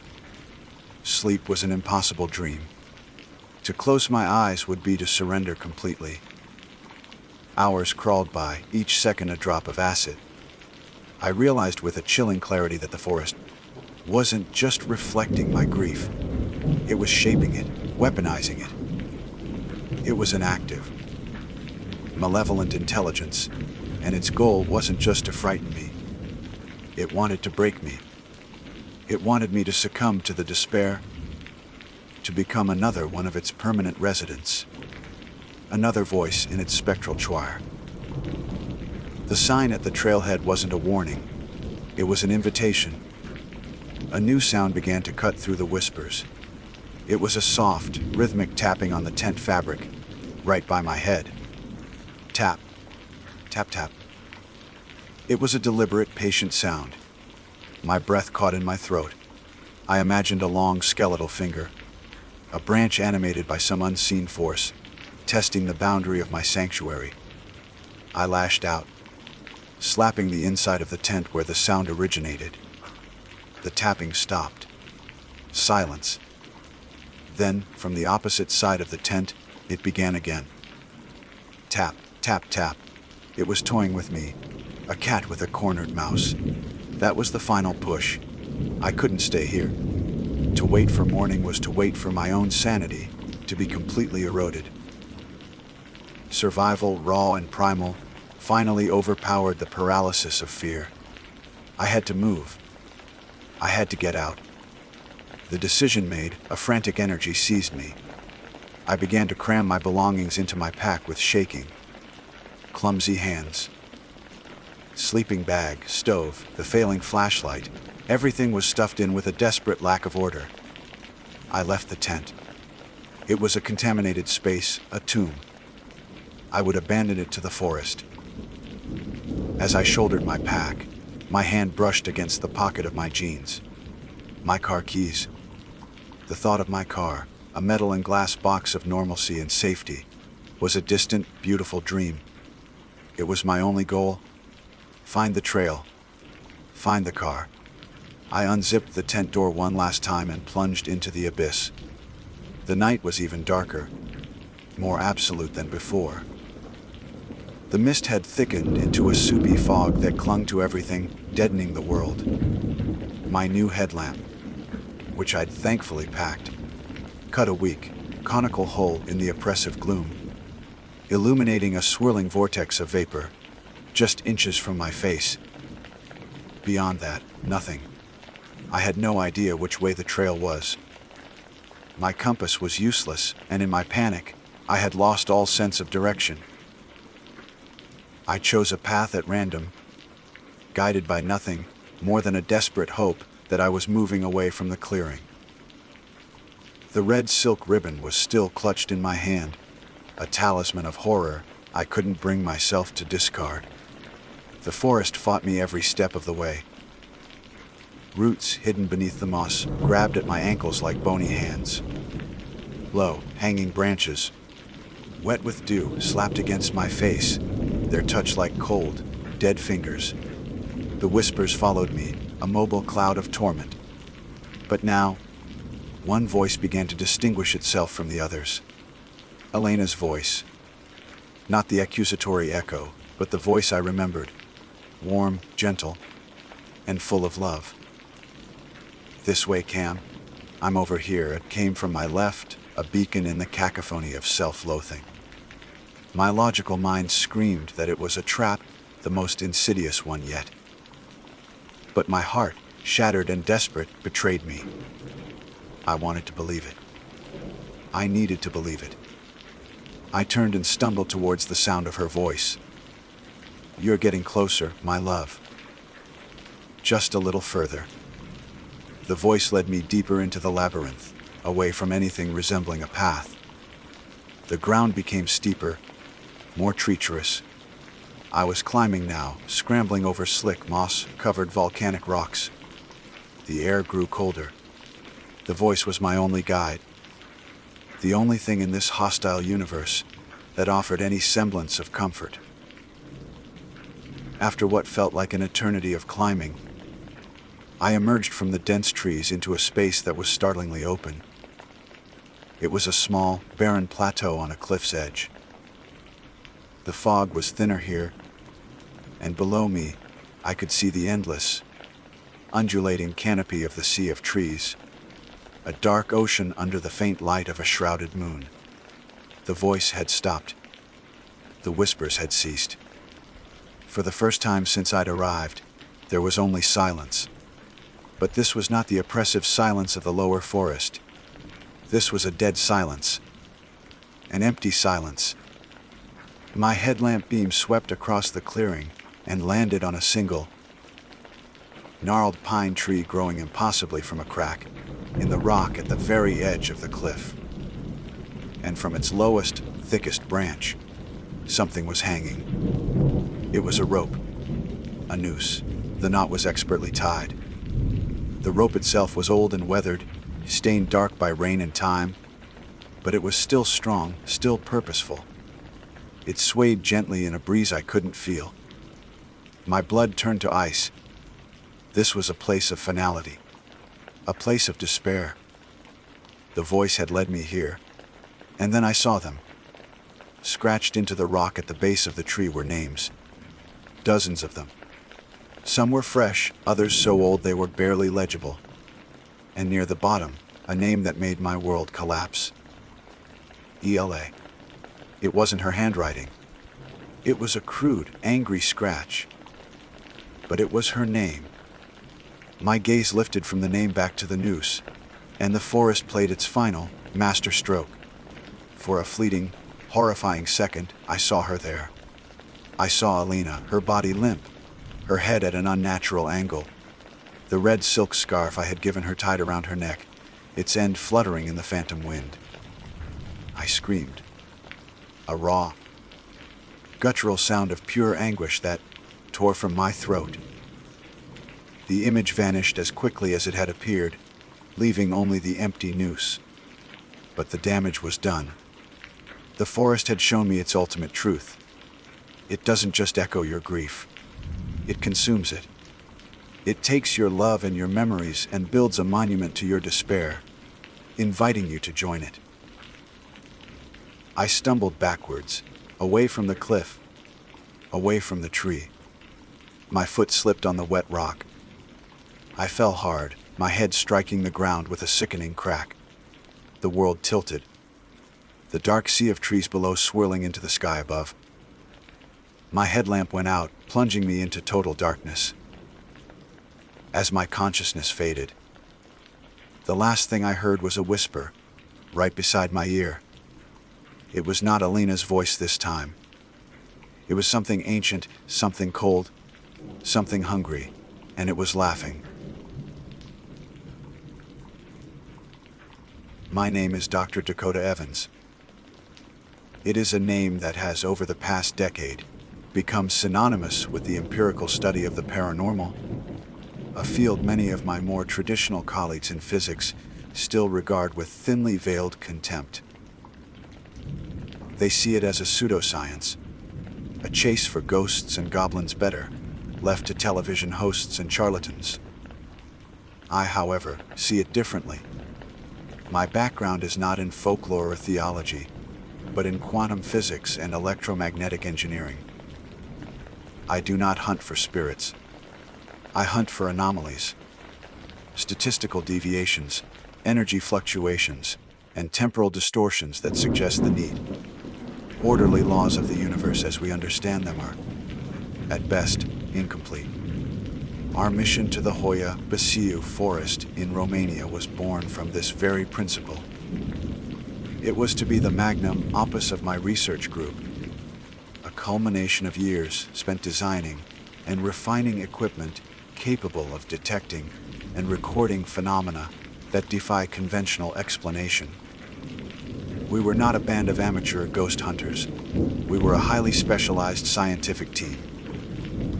There was Dr. Ben Carter, a brilliant but doggedly skeptical systems engineer who designed most of our proprietary hardware. To Ben, every anomaly was a puzzle to be solved, a malfunction to be diagnosed, a signal to be debunked.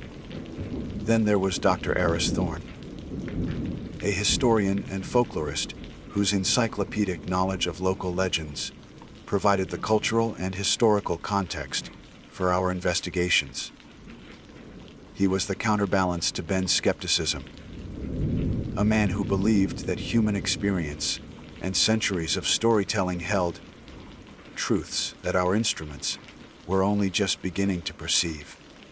Finally, there was Liam Chen, our logistics and security chief, a former Special Forces operator whose stoicism and unwavering calm were as essential to our expeditions as any piece of technology.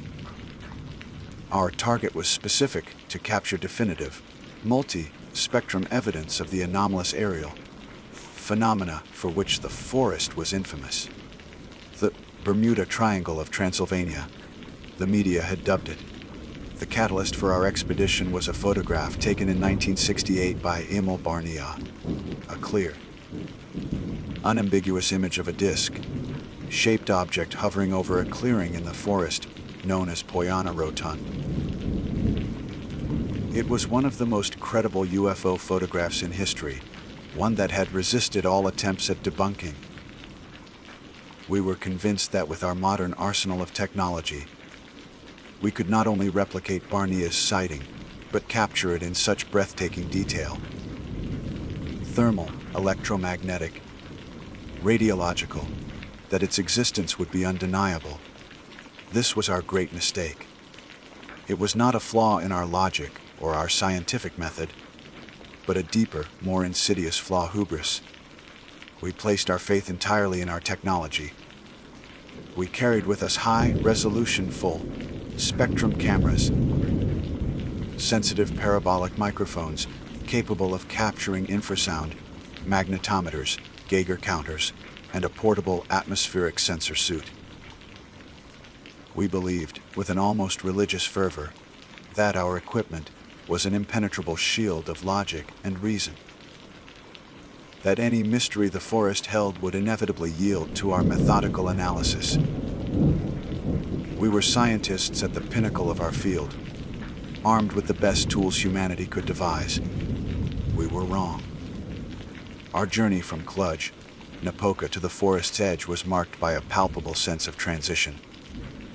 The bustling, modern city gave way to rolling hills and quaint villages that seemed to cling to a bygone era.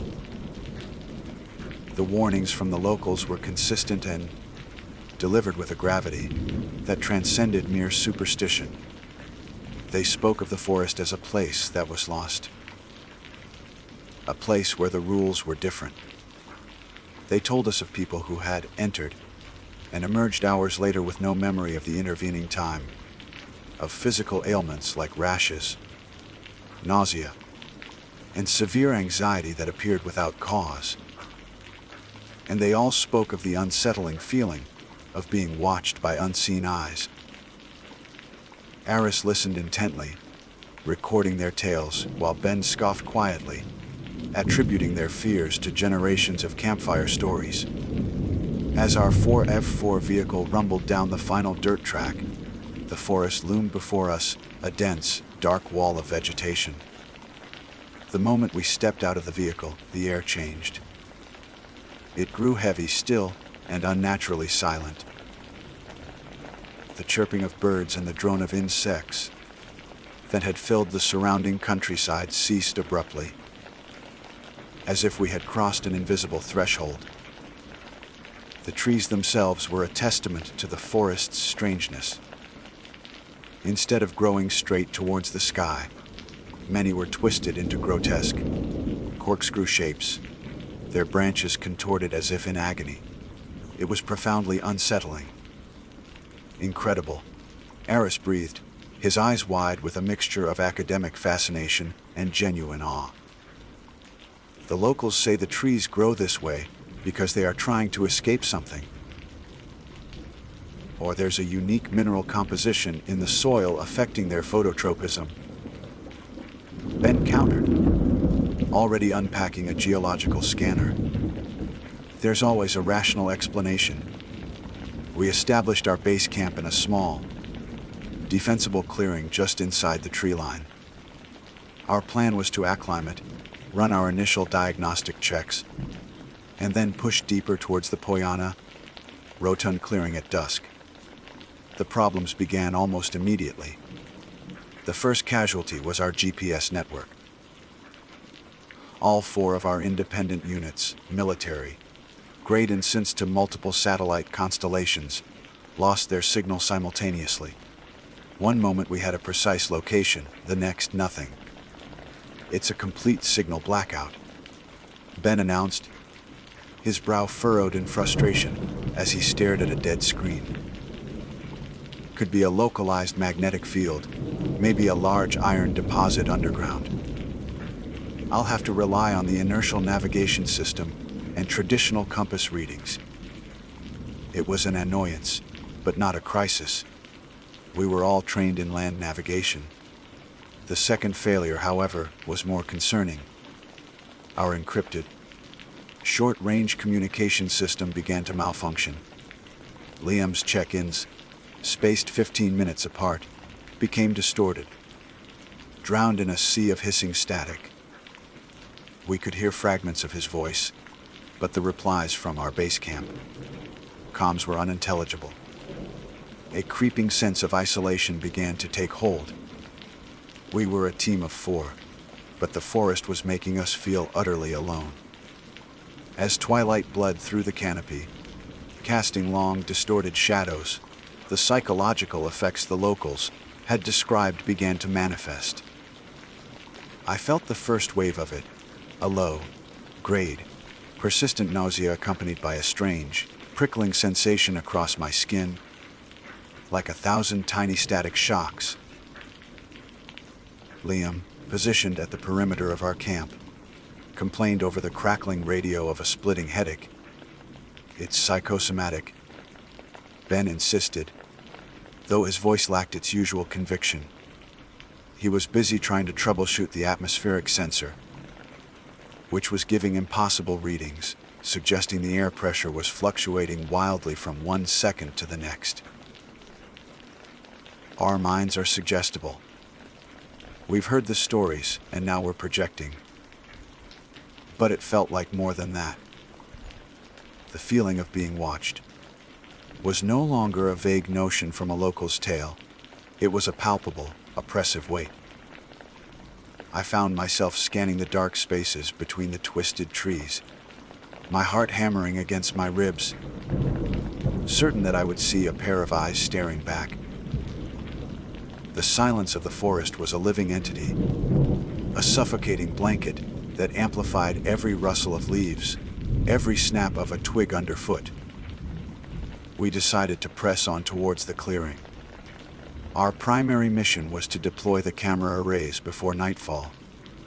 The journey was tense. The beam of my flashlight seemed to be swallowed by the oppressive darkness, just a few feet ahead. The equipment continued to fail in inexplicable ways. The full spectrum camera's live feed, displayed on Ben's tablet, would flicker, and for a single, terrifying frame, the image of the trees would warp into elongated, nightmarish shapes, only to snap back to normal. Ben couldn't explain it. It wasn't a glitch he had ever encountered. We finally reached the Poyana Rotund, a near, perfect circle in the heart of the forest where no trees grew.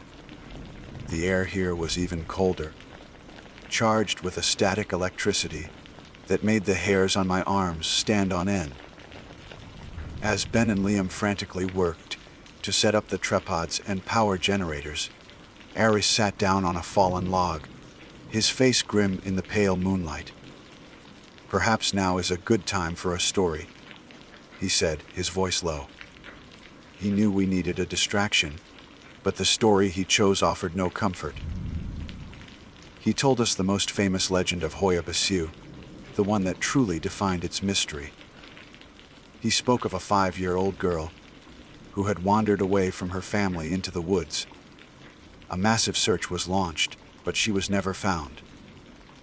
Then, 5 years to the day after she vanished, she walked out of the forest, wearing the same clean, untorn clothes she had been wearing when she disappeared. She had not aged a single day. She had no memory of the 5 years that had passed, believing she had only been gone for a few minutes. A profound, bone-deep chill settled over our small group as Aris finished his tale. The story hung in the air, a terrifying counterpoint to our scientific endeavor. It suggested a reality untethered from the linear progression of time, a place where the fundamental laws of physics ceased to apply. It was in that moment of stunned silence that it happened. With a series of soft, synchronized clicks, every single piece of our battery-powered equipment died. Our headlamps, our flashlights, the LEDs on the cameras, Ben's tablet, our backup power packs, everything. We were plunged into an absolute, disorienting darkness, broken only by the faintest sliver of moonlight filtering through the dense, claw-like branches above. We were miles deep in a hostile forest, blind and cut off. And from the suffocating blackness that surrounded the clearing, a new sound emerged. It was not the sound of an animal, nor was it the wind. It was a soft, clear, melodic humming, like a child singing a lullaby to themselves in the dark. The humming was the focal point of the universe. In the sudden, suffocating blackness of the Poyana Rotund, it was the only thing that existed.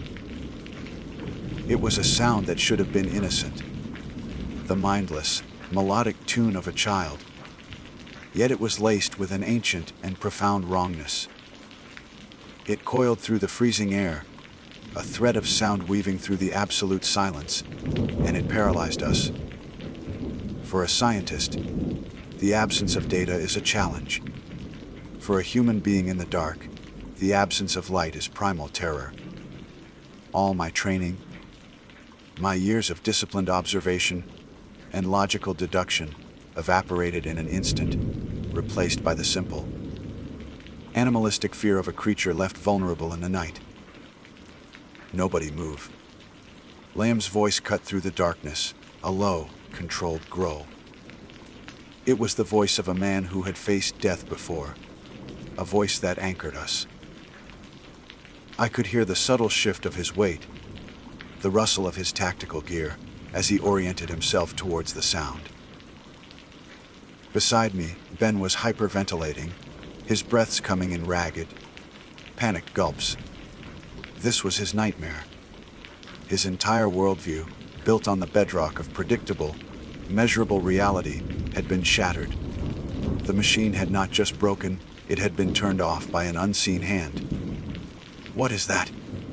What in God's name is that?" he whispered, his voice trembling. "It's the girl." Aris breathed, and the terror in his voice was different from Ben's. It was not the fear of the unknown, but the fear of the known. He had read the legends, spoken to the witnesses. To him, this was not an anomaly, it was a confirmation. The one who never aged. The humming began to move. It wasn't walking, there were no footsteps, no snapping twigs. The sound simply drifted, circling the perimeter of the clearing. It moved with a fluid, unnatural grace, its pitch and volume remaining eerily constant. My scientific mind, fighting to reassert itself, tried to analyze it. Was it a recording? A complex acoustic illusion caused by the strange topography? But my heart knew better. This was not a trick of the environment. This was a presence. As the sound glided through the darkness in front of us, a faint luminescence began to bleed into the air. It was a cold, phosphorescent green, like the bioluminescence of deep, sea creatures. It didn't emanate from a single point, but seemed to congeal out of the darkness itself, a formless, shifting cloud of light that moved with the humming. It cast the twisted, skeletal trees at the edge of the clearing in a sickly, otherworldly glow, their branches looking like grasping, skeletal fingers. The sight was mesmerizing and utterly terrifying. We were no longer just hearing it, we were seeing it. "Dakota, are you seeing this?" Ben stammered, his panic giving way to a desperate need for validation. I think my eyes are playing tricks on me." "I see it, Ben," I replied, my voice barely a whisper. The nausea I had felt earlier returned with a vengeance, a churning sickness in the pit of my stomach. The air grew thick with the smell of ozone and damp earth, a scent that was both electric and funereal. The cloud of green light continued its slow, deliberate circuit of the clearing. It was observing us. The feeling of being watched had intensified 1,000-fold. It was no longer a vague paranoia, but a focused, intelligent scrutiny. I felt like a specimen under a microscope, pinned and helpless.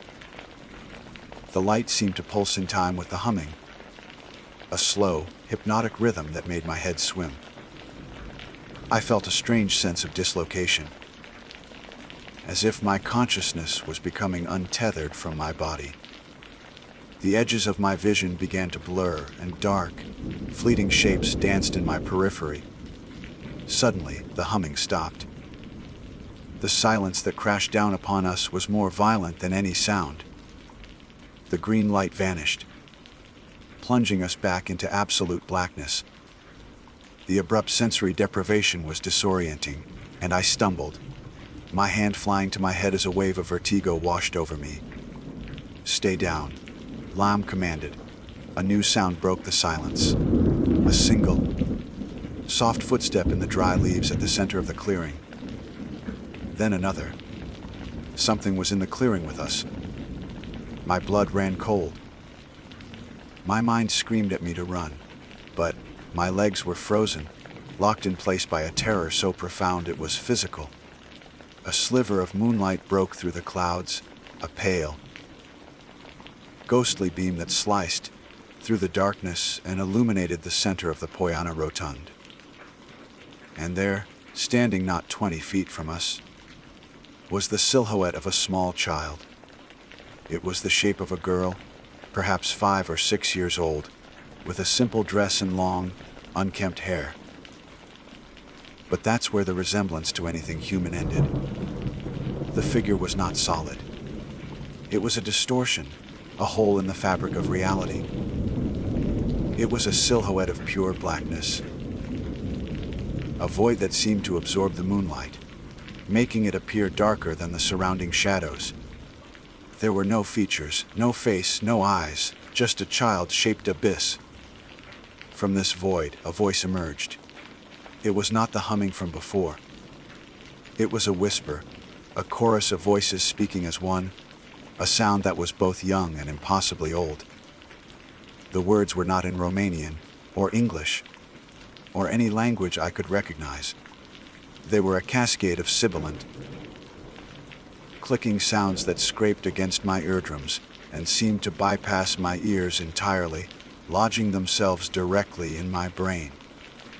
The whispers spoke of circles and spirals, of time that did not flow, and of a hunger that was not of the flesh. Ben screamed. It was not a shout of fear, but a raw, guttural cry of a mind breaking. He scrambled backwards, away from the figure, away from the impossible truth standing before him. The silhouette turned its head towards the sound of Ben's scream. The whispers intensified, focusing on him, and the void, like figure, a step in his direction. That's it! We're leaving! Now. Liam's voice was a thunderclap of authority that broke the spell. He grabbed Ben by the collar, hauling the whimpering man to his feet. Aris. Dakota, with me! Move! The retreat was a blind, chaotic flight. Liam, with his incredible sense of direction and night training, took the lead, practically dragging Ben behind him. Aris and I scrambled to keep up, stumbling through the pitch, black forest. The grasping branches of the twisted trees, tearing at our clothes and skin. The whispers followed us. They didn't seem to pursue us physically, but they echoed in our minds, a relentless, maddening chorus. The feeling of being hunted was overwhelming. Every shadow seemed to hold a threat. Every rustle of leaves was a monster at our heels. I fell, my foot catching on an exposed root, and crashed hard onto the forest floor. For a moment, the world spun, the whispers in my head reaching a fever pitch. Liam was instantly by my side, his strong hands pulling me up. Don't stop! Whatever you do, do not stop. We'd burst out of the dense woods and into the smaller clearing where we had made our base camp. The relative openness should have felt safe, but it didn't. The air here was just as heavy, just as charged with menace. Our tents stood as we had left them, silent and dark. Check the gear. Anything working? I gasped, leaning against a tree, trying to catch my breath. Ben, now catatonic with fear, fumbled for one of the backup flashlights. He clicked the switch. Nothing. He tried another. Nothing. All of it was still dead. We were still blind. They're gone, Aris said, his voice trembling as he stared at the ground. What's gone? Liam asked, his attention still focused on the dark tree line from which we had just emerged. Our footprints, Aris replied, his voice barely audible. The ones we made when we left for the clearing. They're gone. The ground is completely undisturbed. I looked down. He was right. The soft earth of the clearing, which should have been covered in our 4 sets of boot prints, was smooth and untouched. as if we had never been there. It was as if the forest had erased our very presence, our passage through its domain. And then I saw it. Lying on top of my neatly packed rucksack, placed perfectly in the center, was an object that did not belong. It was a small, hand-carved wooden doll, weathered and gray with age. It was crudely made, but its form was unmistakable, a little girl in a simple dress. It looked ancient, like something that could have been carved centuries ago. As I stared at the doll, a single, horrifying thought echoed through my mind, clearer than any of the whispers. It wasn't a thought from my own consciousness. It felt planted. An intrusive, alien idea. You took one of our stories, so we took one of yours. My eyes darted to my teammates. Liam, the stoic soldier. Eris, the haunted folklorist. Ben, the broken skeptic. We were four.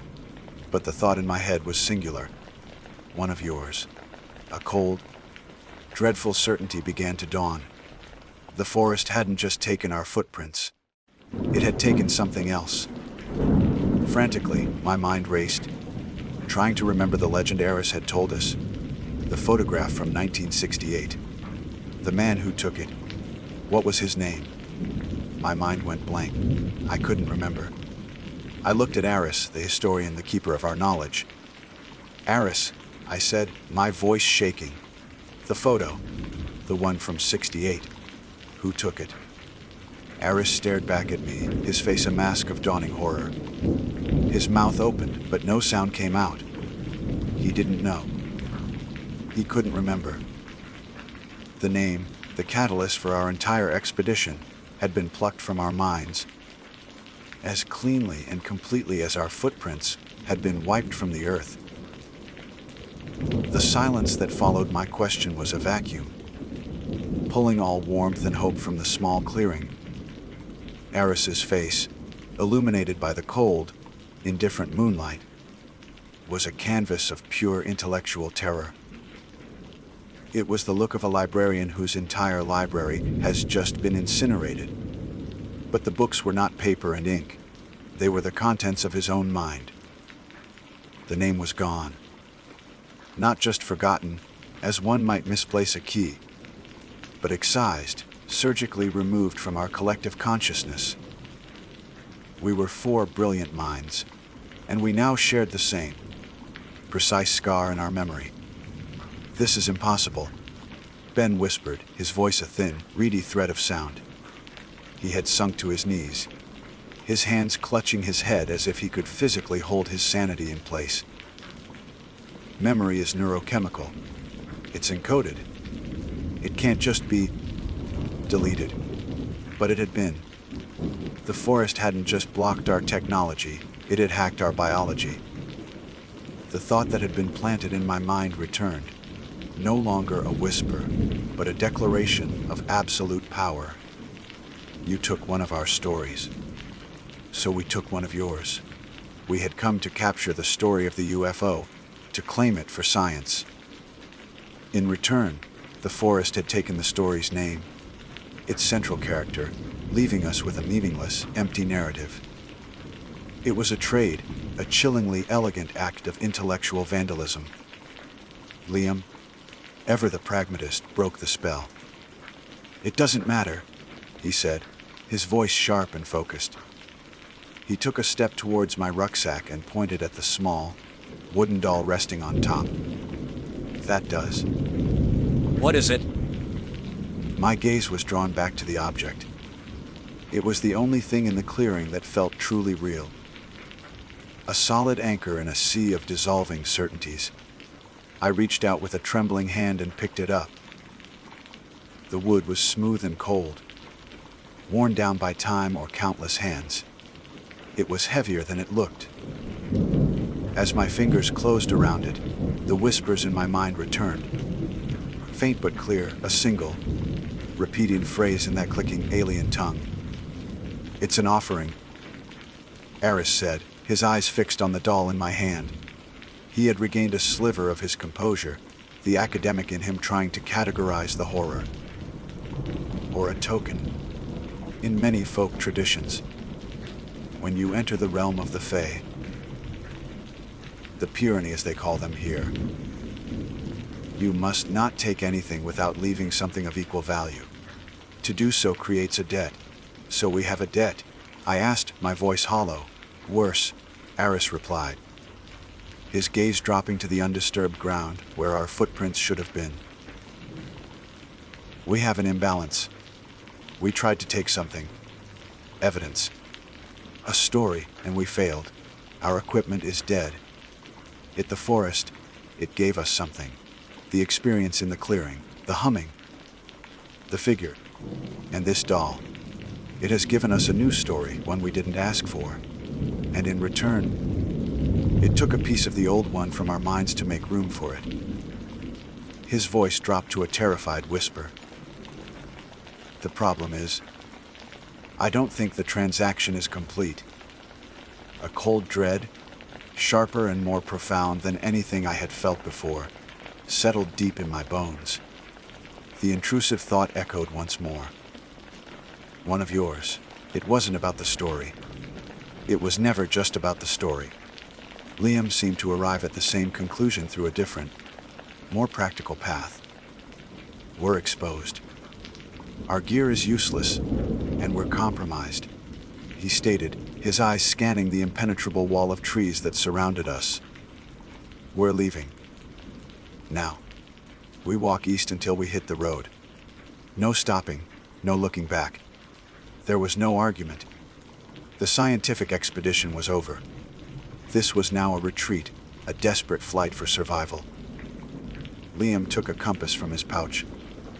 A simple, old-fashioned magnetic one that was, blessedly, still functional. He established our bearing, and we began to walk, abandoning thousands of dollars of useless equipment in the silent clearing. I clutched the wooden doll in my hand, unable to bring myself to leave it behind. It felt like a part of me now, a piece of the nightmare that I had to carry. The forest fought us every step of the way. The twisted trees seemed to rearrange themselves as we walked, their grasping branches snagging our clothes, their gnarled roots tripping our feet. The air remained thick and heavy, and the oppressive silence was broken by phantom sounds that danced at the edge of our hearing. The snap of a twig just behind us, a soft giggle that seemed to come from all directions at once, the faint, maddening echo of a child's hum. Ben was unraveling completely. He muttered to himself, a constant stream of broken scientific principles and terrified prayers. He kept stumbling, his eyes wide with a terror that saw threats in every shadow. Liam had to physically guide him, his patience wearing thin. Hours passed. According to Liam's watch, the only other piece of non-electric gear that still worked, we should have reached the road. But we were still deep within the forest. The terrain unchanged, the same grotesque trees repeating in an endless, looping panorama. This is wrong, Liam said, finally stopping. He shone his compass with a small chemical light stick. The needle was spinning wildly, a frantic, useless dance. The magnetic field. It's in flux. It's everywhere. The forest was playing with us. It had taken our technology, our memories, and now it was taking our direction. We were lost. Truly, fundamentally lost. It was then that I felt the doll in my hand grow warm. A soft, gentle heat that spread through my palm. And the whispers in my head coalesced into a single, clear image at a path. A faint trail of trampled leaves leading off to our left, a path that hadn't been there a moment before. This way, I said, my voice sounding strange and distant to my own ears. On what authority? Liam demanded, his patience finally snapping. I held up the doll. On hers. He stared at me, his face a mixture of disbelief and desperation. Aris looked from the doll to my face, his eyes wide with a new kind of fear. But we had no other options. We were blind, and the doll was offering us sight. We took the path. The trail led us through a part of the forest that was even darker and more ancient. The trees here were massive, their canopy so thick that it blocked out the moon entirely. We moved in a column, Liam in front, then Ben, then Eris, and me at the rear. The doll held out before me like a strange, pagan talisman. The feeling of being watched intensified, but it changed. It was no longer a general, ambient menace. It was specific. It was focused on the person in front of me. On Eris, I watched his back as he walked, his shoulders hunched, and I began to notice things.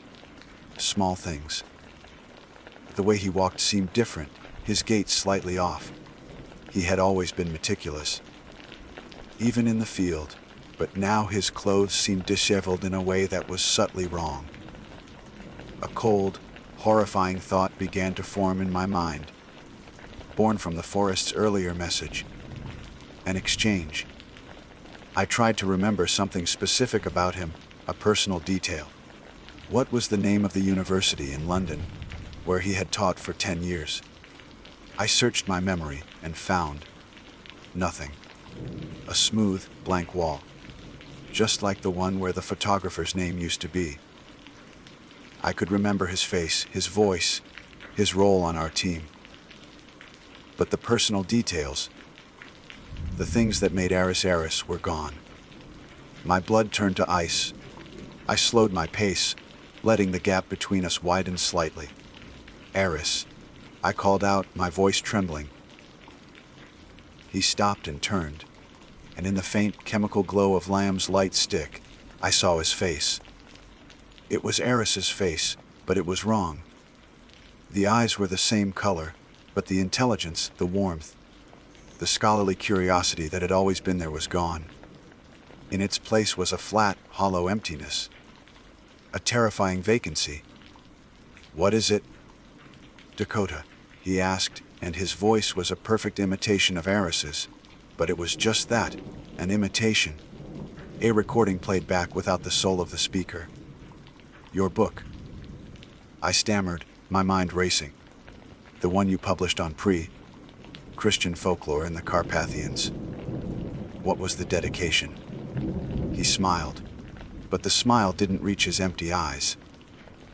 A curious question to ask at a time like this. He didn't know. The man who had poured his heart and soul into that book, who had dedicated it to his late wife, had no memory of it. It wasn't Eris.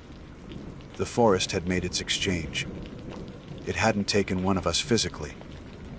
It had hollowed one of us out and left the shell behind. The footprints were gone because, in a way, the man who made them was gone too. We hadn't lost a teammate. We were carrying a monster with us. The thing wearing Eris's face took a step towards me, its empty smile widening. "You should not have asked that question, Doctor."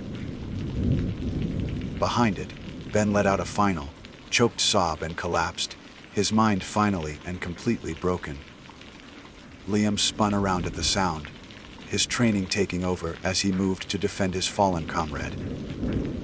And in that moment, I was alone, facing the thing that looked like my friend. The wooden doll in my hand was now burning hot, searing my palm. The whispers in my head were screaming, a torrent of alien language that I now understood with perfect, horrifying clarity. It was a warning. The transaction wasn't over. It had only just begun. My name is Ethan, and if I've learned one thing from the life I've lived so far, it's that arrogance is a gilded cage. You feel safe, powerful, and untouchable within its bars. But you're blind to the vast, untamed world that lies just beyond. My cage was built in the heart of Bangkok, forged from concrete, steel, and the ceaseless hum of technology. My friends and I were products of that environment. children of luxury and logic, who believed that everything in the world could be explained, categorized, and ultimately conquered. There were 4 of us on that ill-fated trip. Liam, with his trust, fun confidence, and a laugh that always a little too loud, was our self-proclaimed leader. He saw the world as a series of experiences to be collected, like expensive watches. Then there was Maya, a freelance graphic designer who viewed every landscape through the lens of her smartphone, convinced that capturing the perfect filter-enhanced shot was the same as truly seeing a place. And finally, Chloe, a law student who argued with the certainty of a seasoned attorney, armed with facts and a deep-seated skepticism for anything that couldn't be proven in a courtroom. We were a tight-knit group, bound by our shared history in the city's most exclusive international schools and a collective disdain for what we considered the primitive superstitions of the countryside.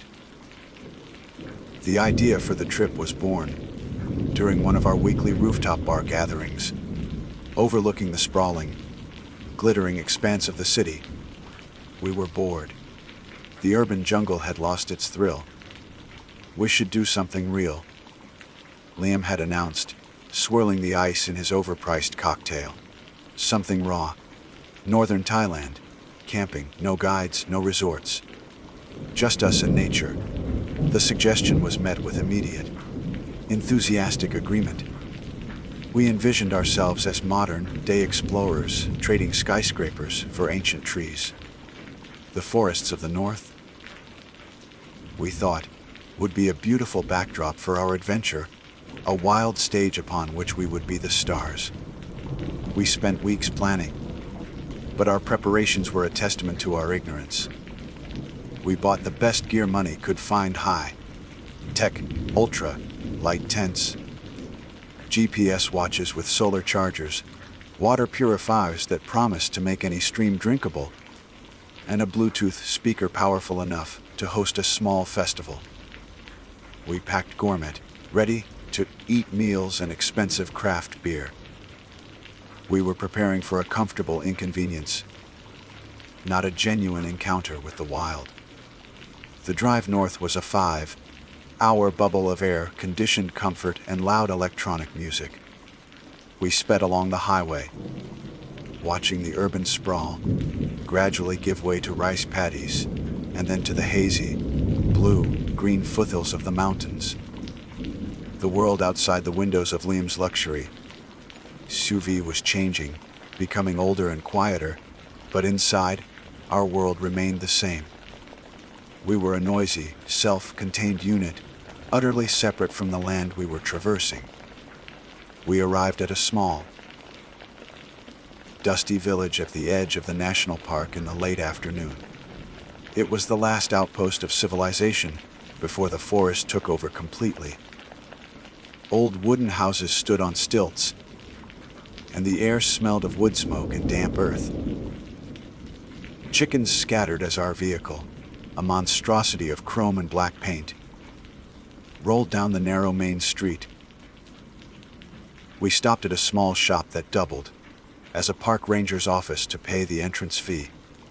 The ranger was an old man, his skin the color and texture of wrinkled leather. His eyes, small and dark, held a depth that seemed to absorb the light. He looked us over, our bright, synthetic clothing, our expensive sunglasses, our casual, almost flippant demeanor, and a faint, knowing sadness touched the corners of his mouth. "You camp tonight?" he asked, his voice a low, gravelly rumble. His English was slow, deliberate. "That's the plan," Liam replied, slapping a few large bills on the counter. "Best spot to see the stars." The old man ignored the question. He pushed a worn, laminated map towards us but kept his finger on it. "This forest is old," he said, his gaze moving from one of us to the next. "Older than your city, older than your grandfathers. It has rulers. Kappa Chow Cow."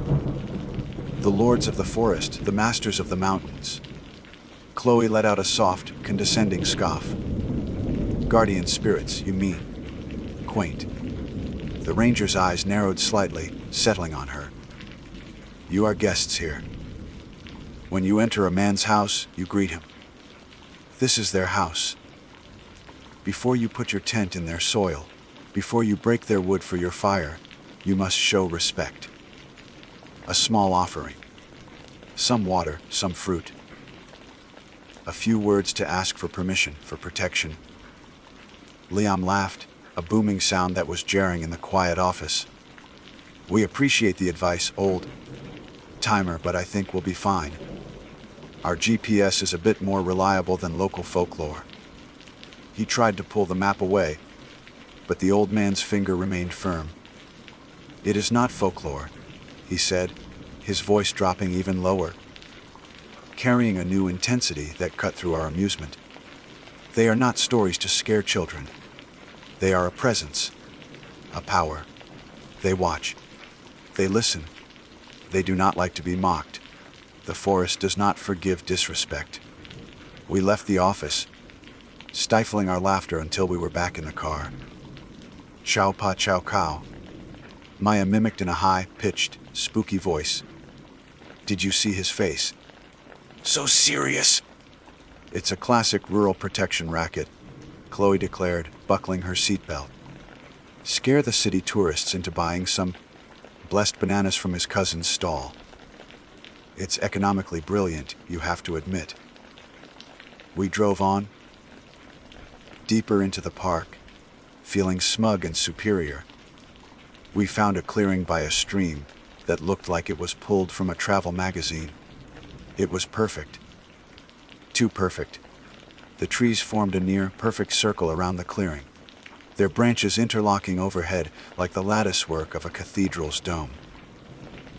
The stream gurgled happily. It was idyllic, and we immediately desecrated it. The first thing Liam did was crank up the speaker. A heavy, pulsating bass line echoed through the ancient woods. A profane heartbeat dropped into a sacred space. Birds that had been chirping fell silent, replaced by the synthetic shrieks and drops of our music. We cracked open beers, tossing the bottle caps into the undergrowth. We set up our tents with loud, uncoordinated efforts, shouting instructions and laughing, as we ferns and wildflowers that carpeted the ground. We made no offerings. We spoke no words of respect. Our very presence was an act of defiance, a declaration that our rules, our noise, our world, was all that mattered. As the sun began its descent, painting the sky in fiery strokes of orange and purple, an unsettling change began to creep into our little paradise. The air grew still. The vibrant sounds of the forest, which had been merely muted by our music, now seemed to have vanished entirely. When Liam finally turned the speaker off, the silence that rushed in was profound. It wasn't empty, it was heavy, weighted as if it were listening. "Whoa, it's quiet," Maya said, her voice sounding small and thin without the music to back it up. "It's called peace, Maya," Chloe retorted, but her eyes were scanning the darkening tree line, a flicker of uncertainty in them for the first time. The shadows, which had been ordinary and predictable all afternoon, began to behave strangely. They stretched and bled into one another, pooling in the hollows between the trees. They seemed to writhe, to twist into shapes that were almost recognizable. The silhouette of a hunched figure, the outline of a face with too many eyes. Before dissolving back into formless blackness, the moment you tried to focus on them. Is it just me, or are the bugs really bad here? Liam asked, slapping his neck, but there were no mosquitoes. The air was clear. Still, a prickling sensation crawled over my skin, like the legs of 1,000 invisible insects. We gathered wood for a fire. breaking branches with loud cracks that sounded like gunshots in the oppressive silence. The fire caught quickly, but it offered little comfort. The flames leaped and danced, casting our faces in a flickering, demonic light, but the light seemed weak, unable to push back the immense, encroaching darkness of the forest. It felt like we were on a tiny, illuminated island in the middle of a vast, black ocean, and the tide was rising. We sat there, trying to recapture our earlier bravado with jokes and stories. But our laughter was hollow, and our eyes kept darting towards the impenetrable wall of trees that surrounded us. We weren't alone. The old man's words returned to me, no longer quaint, but chilling. They watch, they listen, and as the last sliver of daylight vanished from the sky, I had the distinct and terrifying feeling that the masters of the house had just come home. The feeling was as tangible as a drop in temperature, a sudden pressure in the air that made my ears pop. The forest, which had fallen silent, was now filled with a new kind of sound.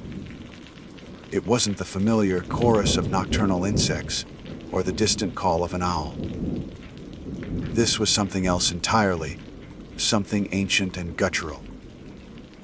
It began as a low hum, a vibration that seemed to emanate from the very soil beneath us, traveling up through the soles of our expensive hiking boots and into our bones.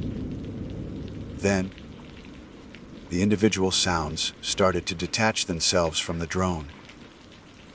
From deep within the impenetrable blackness came a sound like a monkey's chatter, but it was too rhythmic, too deliberate. It sounded like a warped imitation of human speech, a mocking babble that rose and fell in a cadence that was disturbingly familiar. Then, a different sound joined in. The sharp snap of a heavy branch, followed by a low growl that didn't belong to any predator I knew. It wasn't the roar of a tiger or the snarl of a wild dog. It was deeper, resonant, with an intelligence that made the hair on my arms stand on end. What was that? Maya whispered, her face pale in the firelight. She had pulled her knees up to her chest, making herself as small as possible. Probably just a boar, Liam said, trying to sound dismissive, but his eyes were wide, fixed on the darkness beyond our fire. He poked the logs with a stick, sending a shower of sparks into the air, as if the extra light could somehow reinforce our pathetic little fortress. They're all over these mountains. A boar doesn't sound like that, Chloe said, her voice tight. The lawyer's logic was failing her, leaving only raw fear in its place. That sounded wrong. She was right. It was fundamentally wrong. Every sound we heard was a perversion of nature. A bird's call would start normally, then twist and distort into a high, pitched shriek that sounded like scraping metal. The gentle rustling of leaves would suddenly morph into the sound of heavy, dragging footsteps. It was as if the forest itself was being puppeteered by a malevolent entity, using its familiar orchestra to play a symphony of terror composed just for us. The sounds were a language, and the message was clear. You are not welcome here. You are trespassers, and you are being watched. I can't take this, Maya said, her voice trembling. Let's just pack up. We can sleep in the car and drive down the mountain in the pitch black. No way, Liam countered, his leadership reasserting itself out of sheer stubbornness. We're not letting a few weird noises scare us off. We came here for an adventure. This isn't an adventure, Liam. It's a nightmare. Maya shot back, her voice cracking. Let's just take a walk, I suggested, the idea popping my head before I could question its logic.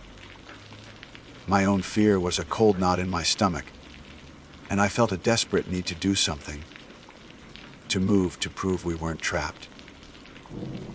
There was that trail by the stream. The ranger's map said it was a short loop, just a kilometer. It'll clear our heads. We'll take our flashlights. We'll see it's all just our imagination. For a moment, everyone stared at me as if I were insane.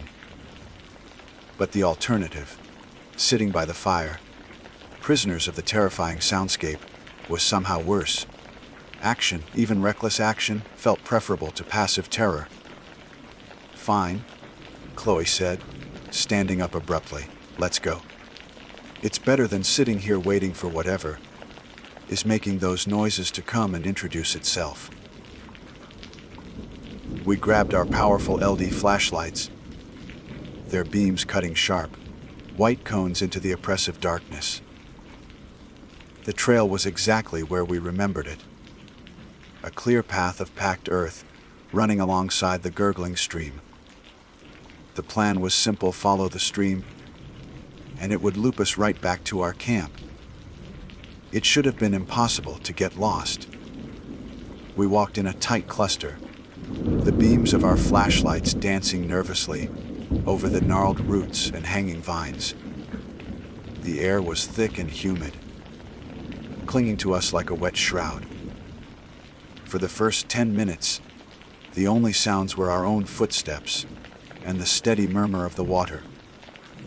The cacophony from the deeper woods seemed to have receded, and a fragile sense of relief began to settle over us. We were taking control. We were proving the old man wrong. Then Chloe, who was in the lead, stopped dead. "Guys, where did the path go?" We pushed forward to join her. The neat, packed earth trail we had been following had simply vanished. One moment it was there, clear under our feet, and the next, it dissolved into a chaotic mess of tangled undergrowth and thorny bushes. It didn't fade out, it just stopped, as if a giant hand had erased it from the landscape. "This is impossible," Liam muttered, swinging his flashlight beam in a wide arc. "It was right here." "What about the stream?" Maya asked, her voice hitching with panic. "We just follow the stream back, right?" We all turned our lights towards the water. The stream was still there, but it looked different. The gentle gurgle had been replaced by a sluggish, almost silent flow.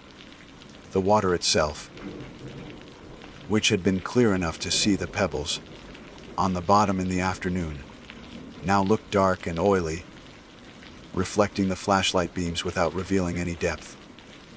And a smell was rising from it, a faint, cloying sweetness, like rotting fruit and spoiled meat. A wave of nausea hit me. "The food," I croaked, thinking of our supplies back at the camp. We abandoned the non-existent trail and scrambled back through the dense foliage, branches scratching at our faces and clothes.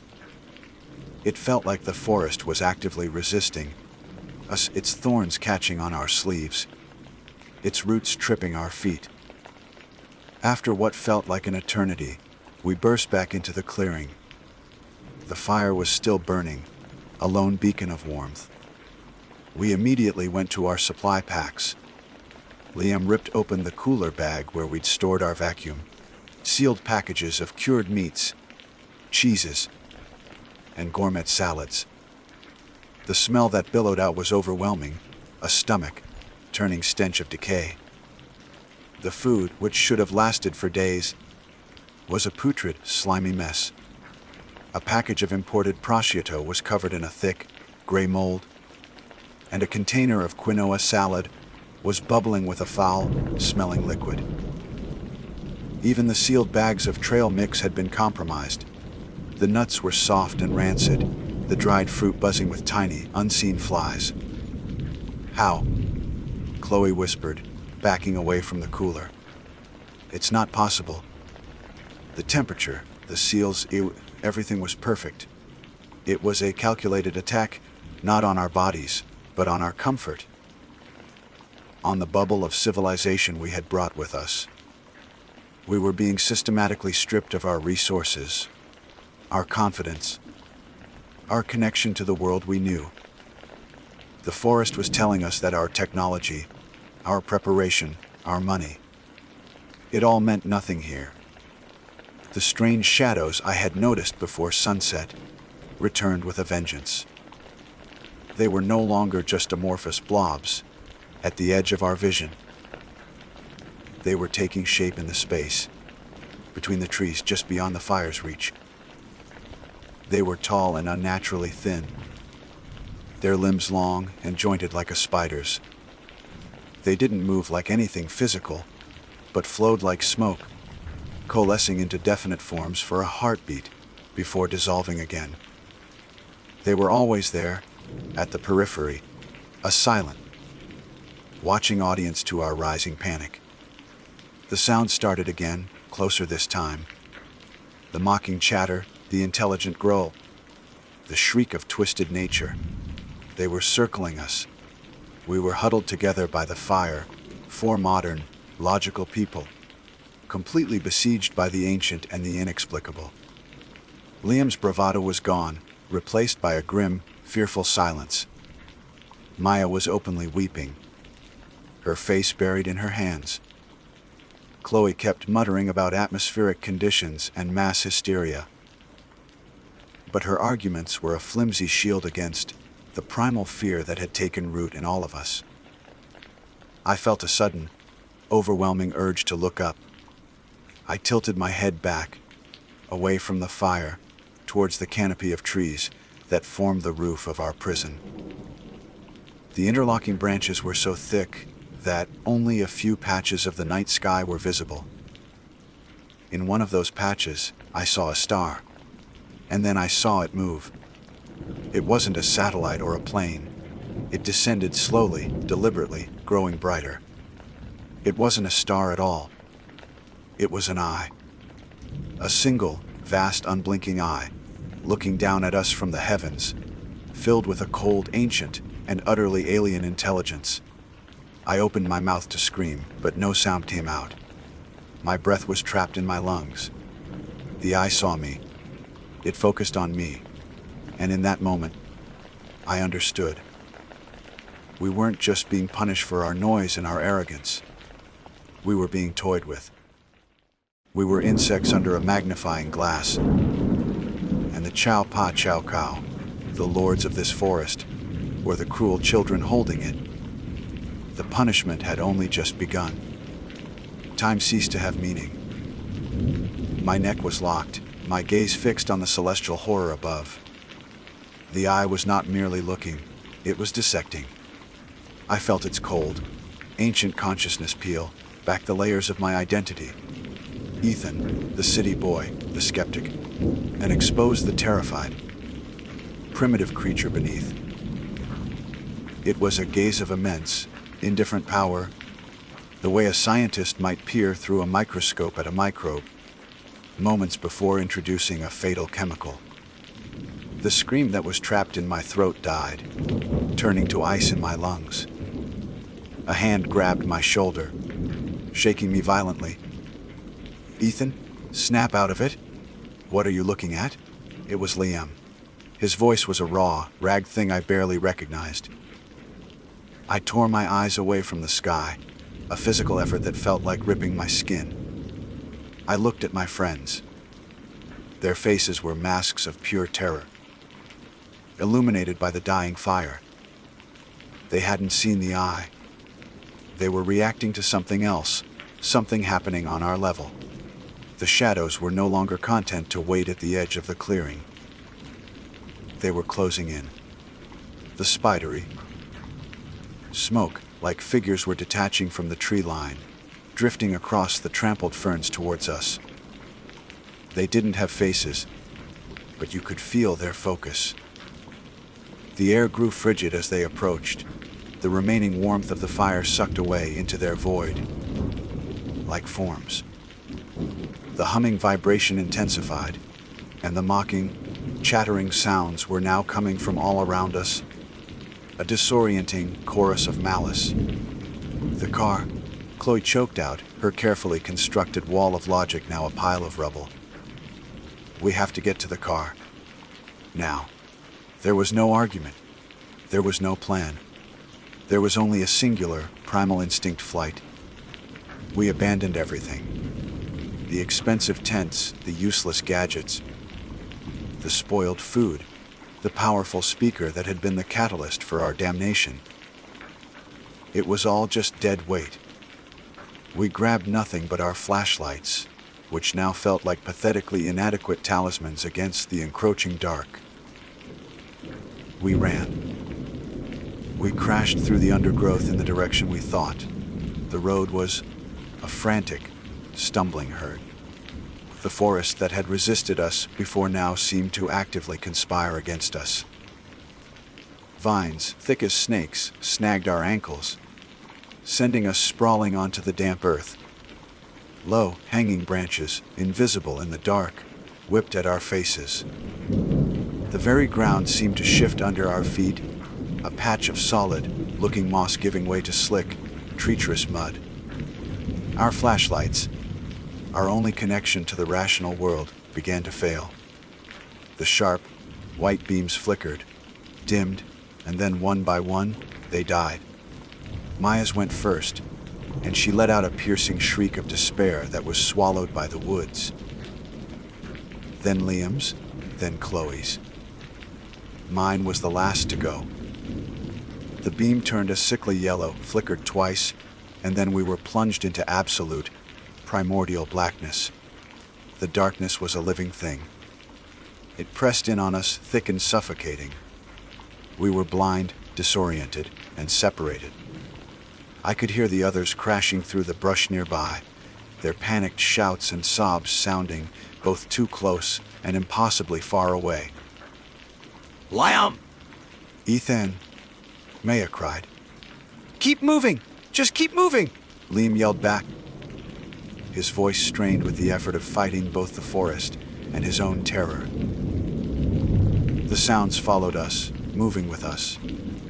The dragging footsteps were right behind me. A low growl rumbled in my ear.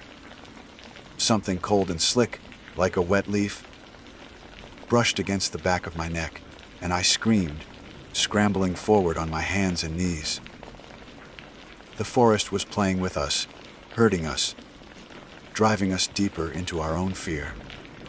My mind, stripped of sight, began to create its own horrors. Every rustle was a monster, every shadow a phantom. I don't know how long we ran. It could have been minutes or hours. Time had stretched and compressed into an endless loop of terror. My lungs burned, my legs were leaden, and my body was a canvas of scratches and bruises. I had lost the others. I was alone, stumbling blindly through a kingdom that hated me. The arrogance I had felt just hours before seemed like a memory from another lifetime. The folly of a person I no longer was. I was nothing. A lost, frightened animal waiting for the final blow. I fell, my foot catching on a root, and I didn't have the strength to get up. I lay there on the cold, damp ground, gasping for air, and I surrendered. "Okay," I whispered to the darkness, to the unseen rulers. "Okay, you win." As soon as the words left my lips, a profound change occurred. The oppressive, malevolent presence that had been crushing me began to recede. The cacophony of unnatural sounds faded, replaced by the gentle, normal chirping of crickets. The suffocating darkness thinned, and a soft, silvery light filtered down through the canopy. Moonlight. I pushed myself up. My body ached, but the paralyzing fear was gone, replaced by a hollow exhaustion. Through the trees, I could see lights. Not the cold, watching eye from before, but the familiar, comforting glow of headlights. I stumbled towards them, my legs unsteady. I emerged from the tree line onto the edge of the dirt road. There, parked exactly where we had left it, was Liam's SUV. The doors were open. Chloe and Maya were huddled together on the back seat, wrapped in emergency blankets from the car's first aid kit. Liam was leaning against the hood, his head in his hands, his shoulders shaking. They were all there. Battered, filthy, but physically whole. No one spoke. There were no words to describe what we had endured. We were bound by a shared trauma that was too strange, too personal to ever explain to anyone else. We climbed into the car. The familiar smell of leather and air freshener, a bizarre contrast to the scent of fear and damp earth that clung to us. Liam started the engine. The dashboard lit up, a beacon of our lost world. As he turned the car around, the headlights swept across the entrance to the forest. For a fleeting second, standing just inside the tree line, I saw the old ranger. He wasn't looking at us. He was looking into the forest, his head bowed slightly, a gesture of deep and solemn respect. Then he was gone. The drive back to the city was conducted in absolute silence. There was no music, no laughter, no smug commentary. There was only the hum of the engine and the rhythmic thump of the tires on the pavement. We were four ghosts returning to a world we no longer entirely belonged to. We had left Bangkok as arrogant conquerors. We returned as humbled, haunted survivors. We were never physically harmed, not in the way a predator harms its prey. But we were punished. We were stripped of our pride, our logic, and our sense of mastery over the world. We were shown, in the most terrifying way imaginable, that we were not the rulers of everything, that there are places in the world, ancient and powerful, that operate on rules we cannot comprehend. The forest didn't try to kill us. It didn't need to. It simply taught us our place.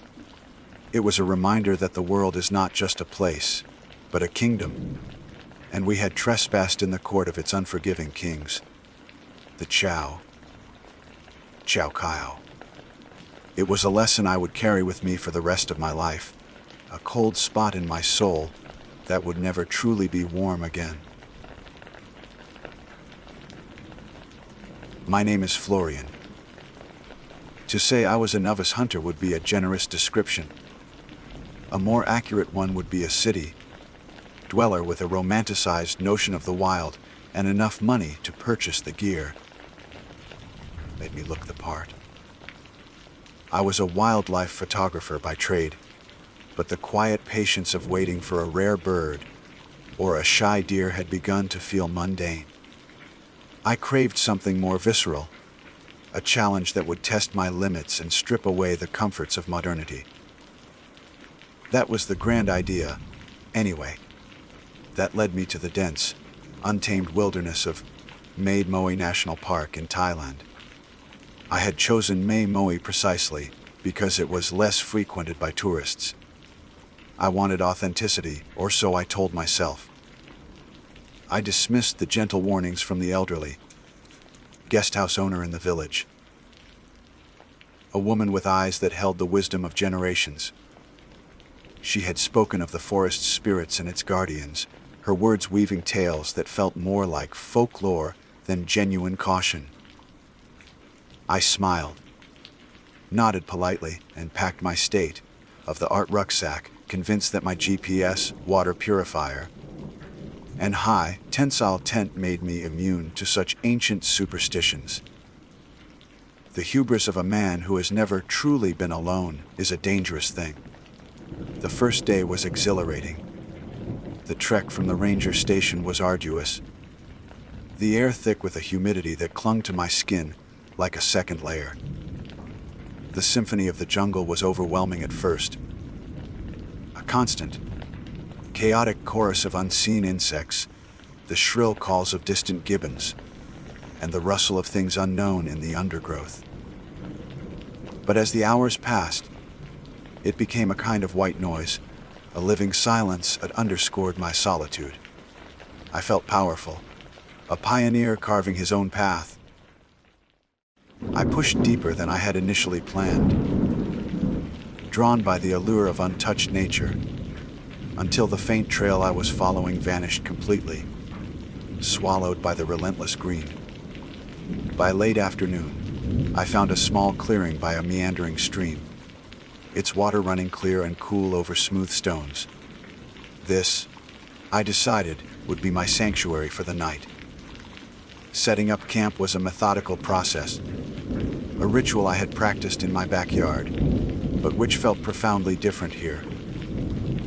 Every snap of a twig underfoot, every shadow that danced and lengthened as the sun began its descent, seemed amplified. The jungle canopy was so thick that dusk arrived prematurely, a slow draining of light that was replaced by an impenetrable, inky blackness. My campfire was my anchor in that vast, dark ocean. The flames crackled and spat, casting a flickering, golden glow on the immediate circle of my camp. It pushed back the darkness, but also made it seem deeper and more absolute, just beyond the firelight's reach. I sat on a log I'd dragged over, nursing a cup of instant coffee, feeling a strange mix of profound loneliness and immense pride. I had done it. I was alone, deep in the Thai wilderness, surviving. It was the silence that came first. The ceaseless hum of the insects, which had been the soundtrack to my evening, suddenly faded. The chirps, clicks, and buzzes died down, not all at once, but in a slow, rolling wave, as if a switch was being flipped across the jungle. The air grew heavy, still, and cold. I froze, my coffee cup halfway to my lips. Every nerve ending in my body screamed that something was wrong. The silence was not peaceful, it was predatory. It was the silence of held breath, of a predator stalking its prey. I scanned the perimeter of my camp, my heart hammering against my ribs. The firelight threw distorted shadows that revved like living things. A gnarled root looked like a grasping hand. A cluster of broad leaves became a crouching figure. I told myself it was my imagination, my city-softened mind playing tricks on me. I took a shaky breath, the air tasting metallic with fear.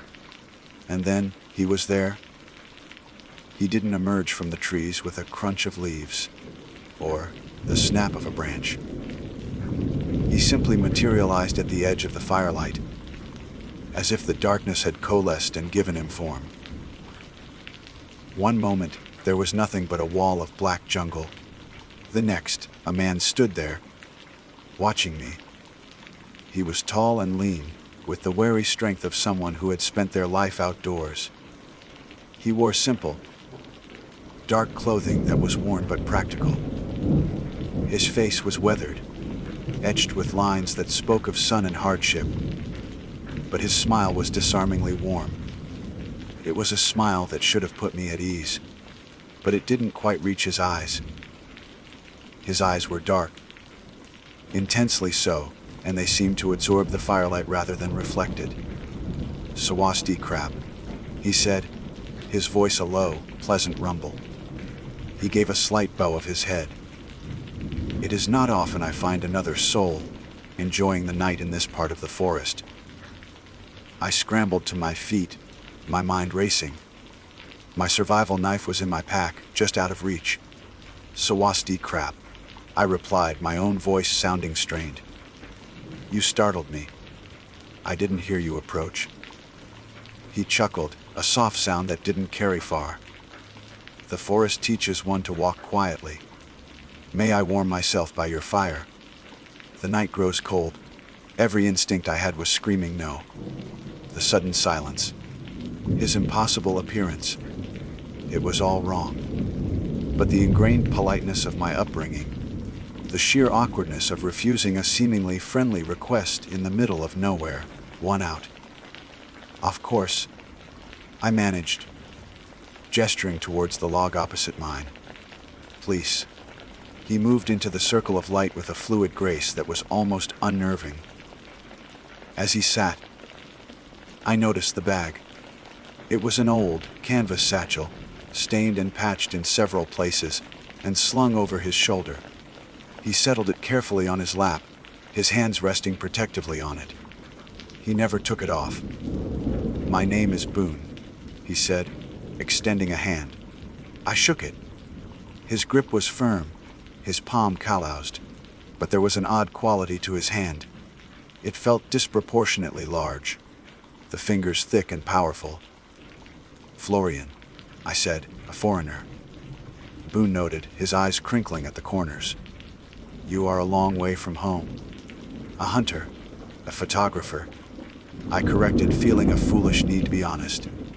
And an adventurer, I suppose. Boone nodded slowly, his gaze sweeping over my camp. The modern tent, the shiny cooking pot, the brightly colored rucksack. You have fine equipment, but the forest does not care for such things. It has its own rules. His knowledge of the forest was immediately apparent. He spoke of the sounds of certain animals, the medicinal properties of plants I hadn't even noticed, and the subtle shifts in the wind that foretold rain. He was captivating, his stories weaving a spell that slowly chipped away at my fear. I found myself relaxing, leaning in to hear him better over the crackle of the fire. Yet, a deep-seated unease remained. It was in the way he never looked directly at the flames, but always at the shadows they cast. It was in the way his gaze would occasionally drift to my neck, just for a fraction of a second. And it was in the way he clutched that old bag on his lap, his knuckles white. It was then that a forgotten memory surfaced, a fragment of the guest house owner's warnings. She had spoken of many spirits, but one in particular, a creature of terrifying power and cunning, Suyasaming, the Wertiger. A monster that could take the form of a human, a charming stranger, to lure its victims into a false sense of security. I had laughed it off as a ghost story for tourists. Sitting across the fire from Boone, watching the firelight glint in his dark, unreadable eyes, I wasn't laughing anymore. The tale, which had seemed so absurd in the safety of the village, now felt chillingly plausible. I looked at his large, powerful hands resting on that mysterious bag, and the old woman's words echoed in my mind, a cold whisper of dread in the predatory silence of the jungle. My mistake was not being alone in the woods. My mistake was inviting a stranger to my fire. The crackle of the fire was suddenly deafening. Each pop and hiss a gunshot in the suffocating silence that had fallen between us. The old woman's words about the Suyasaming were no longer folklore. They were a diagnosis. Every piece of the puzzle clicked into place with a horrifying certainty. The predatory stillness of the jungle, Boone's silent arrival, his unnervingly large hands, his intense, possessive watchfulness over the stained canvas bag. My blood ran cold, a stark contrast to the humid air. I was sitting across from a monster wearing a human face, and he was studying me with an intelligence that was far more terrifying than simple bestial hunger.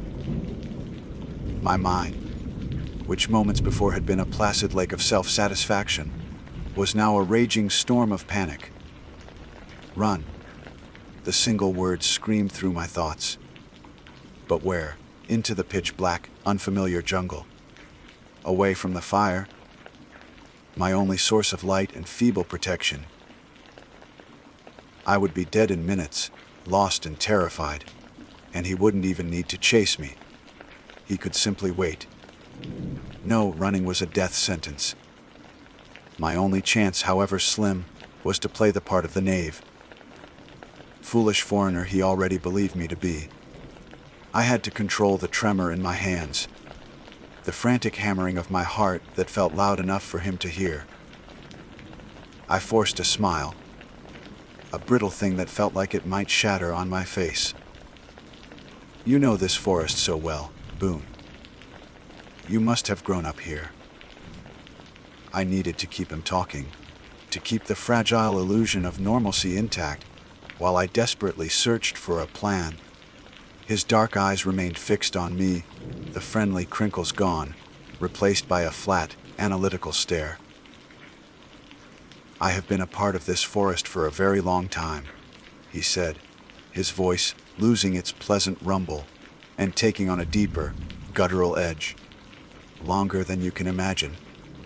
It provides all I need." His gaze flickered towards my throat again, and this time it lingered. I felt a primal fear, the terror of a prey animal locked in the gaze of its hunter. He was assessing me, weighing me. The old woman's story continued to unspool in my memory. What else had she said? It was a jumble of superstitions and warnings, but one detail surfaced, shining like a beacon in my panicked mind. She had been mending a fishing net, her old, gnarled fingers moving with surprising dexterity. She'd said the Shuya Saming, for all its power and cunning, was clumsy in its human form. Its spirit was that of a great beast, and its hands, though they looked human, could not perform tasks that required fine motor skills. They were paws disguised in flesh. A plan desperate and incredibly risky began to form. It was a gamble of epic proportions. If I was wrong, I would look like a fool. If I was right, I would expose the monster, and I had no idea what would happen next. But sitting here, waiting for his hospitality to run out, was not an option. The fire, my only ally, was beginning to die down. The logs had burned to glowing embers, and the encroaching darkness felt bolder, inching closer to my back. It was the perfect excuse. "The fire's getting low," I said, trying to make my voice sound casual, even a little lazy. I made a show of stretching my arms. "I'm getting chilled." I rubbed my hands together vigorously. "My fingers are getting stiff. It's always the way with me when the temperature drops." It was a blatant lie. The humidity was still clinging to me, and sweat was trickling down my spine, but I hoped he wouldn't question it. Boone said nothing. He just watched me, his expression unreadable, his large hand still resting on the bag in his lap. I reached into the side pocket of my rucksack and pulled out a small, cardboard box of matches. The logo felt like a talisman from a world of safety and sanity that was now a million miles away. My hand was shaking so badly that the matches rattled inside the box. I prayed he wouldn't notice. I held the box out to him across the dying fire. "Would you mind?" I asked, my voice a dry croak. I cleared my throat. "Could you get the fire going again for me? My hands are frozen stiff. I can't seem to get a good grip." For a long moment the world seemed to hold its breath. Boone did not move. His dark eyes shifted from my face to the small, insignificant box I held in my trembling hand. A flicker of something unreadable passed through them. Suspicion. Annoyance. Or was it confusion? It was as if I had asked him to perform a complex feat of alchemy rather than a simple, common task. The silence stretched, becoming a taut wire of tension. The jungle remained utterly still, a silent audience to our deadly play. Slowly, deliberately, he lifted one of his hands from his bag and reached across the embers. The firelight cast his hand in stark relief, and I saw again how unnaturally large it was. The fingers thick and powerful, the knuckles like rounded stones. It was a hand made for crushing, for tearing, not for delicate work. He took the matchbox from me. His fingers brushed mine, and his skin was cool and leathery, not warm as a human should be. He held the box in his palm, staring down at it as if it were a strange and alien artifact. The air grew thick, charged with a terrifying energy. I could feel it, a low thrumming vibration that seemed to emanate from him, a prelude to violence. He fumbled with the box, his thick fighting. clumsily over the striking surface. He tried to push the inner tray out, but his movements were awkward, uncoordinated. Finally, the tray slid open, revealing the neat rows of tiny wooden sticks. He stared at them. Then, he tried to pick one out. It was a horrifying, mesmerizing sight. His fingers, so clearly designed for brutal strength, were utterly inept at this simple task. He tried to pinch a single match, but his fingers were too broad, too blunt. He managed to snag 2 or 3 at once, his brow furrowing in concentration. A low sound of frustration, a guttural grunt, escaped his lips. He shook his hand, and the matches fell back into the box. He tried again. This time, he managed to isolate a single, fragile stick between his thumb and forefinger. The sight was grotesque. The tiny, delicate piece of wood held in that massive, paw-like hand.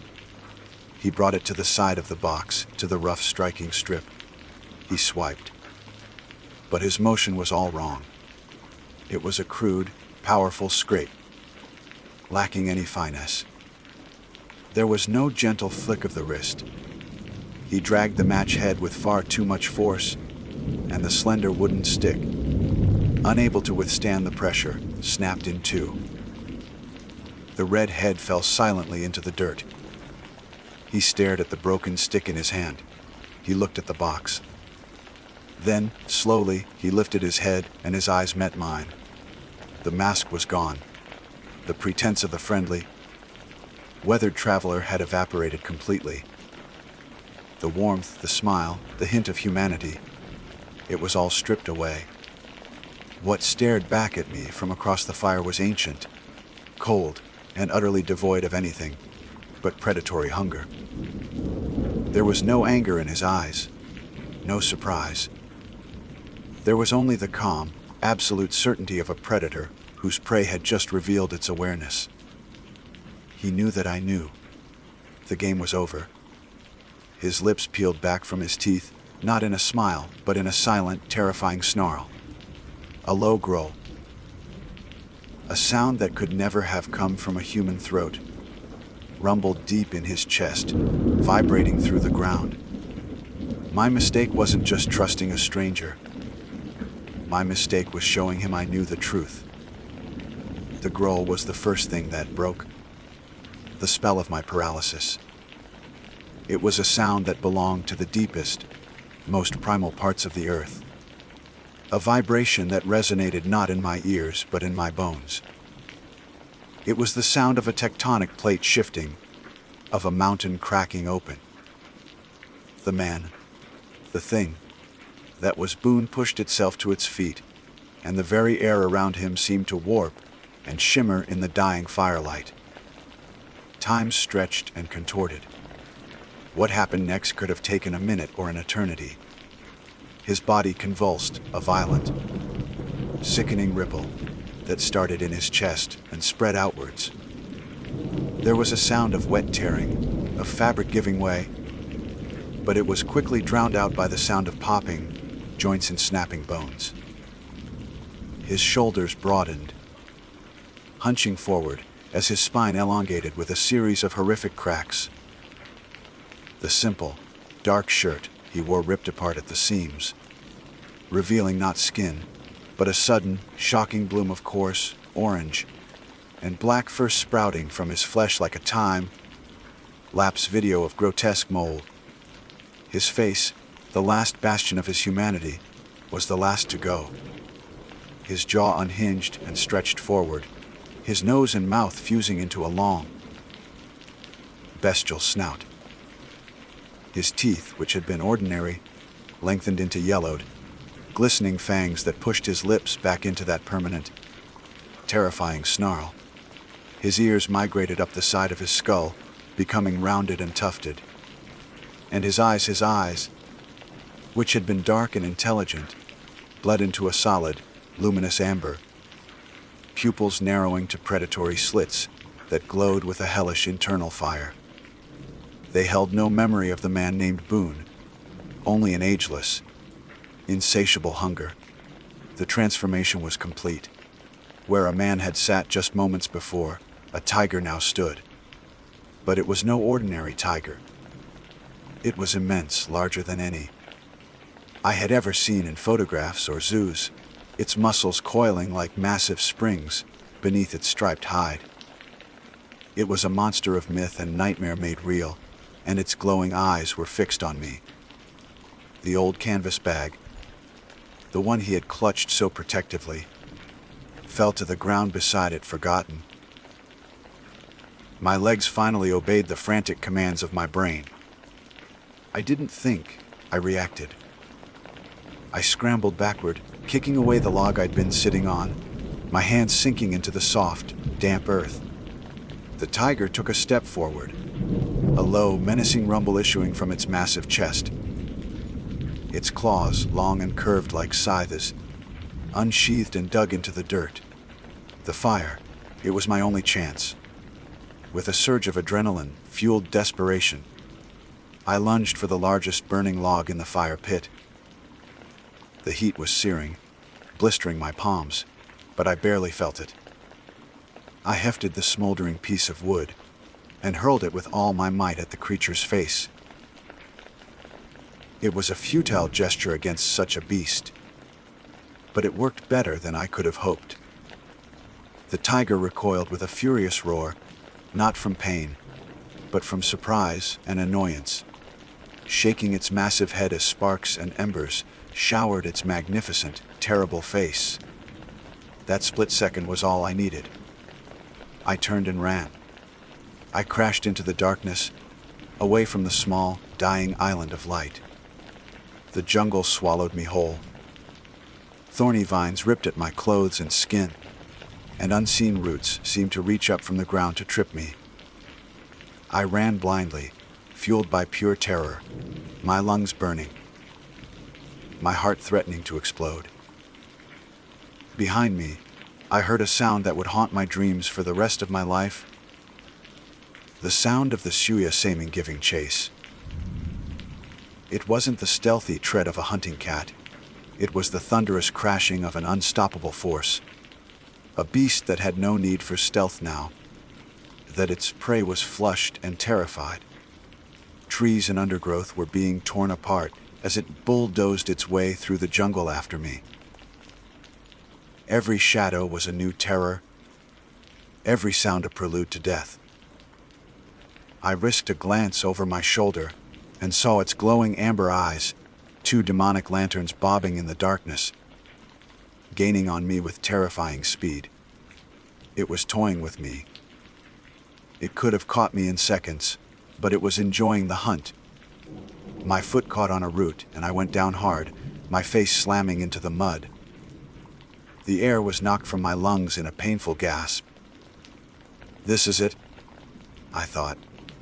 This is where I die. I rolled over, scrambling to get up, and saw the tiger burst through a curtain of leaves not 20 feet away.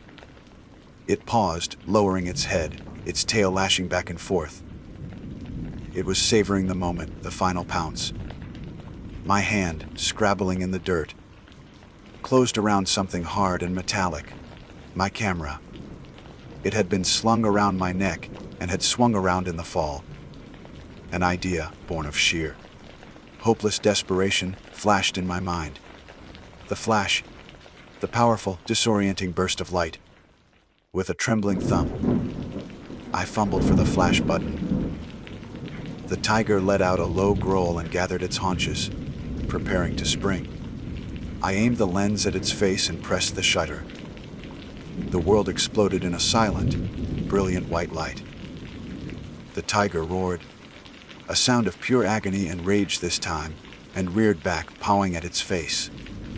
The sudden, intense light had momentarily blinded its sensitive nocturnal eyes. I didn't wait to see more. I scrambled to my feet and ran again, this time with a direction, a purpose. The stream. I remembered the stream by my camp. If I could get to the water, maybe I could mask my scent. Maybe the difficult footing would slow it down. I could hear it thrashing and roaring behind me, Disoriented and furious, I burst through the trees and saw the moonlight glinting on the water ahead. I plunged in without hesitation, the cold shock of the water a welcome jolt. I splashed my way downstream, stumbling on the slippery rocks, the current pulling at my legs. I didn't dare stop. I kept moving, putting as much distance as I could between myself and the monster.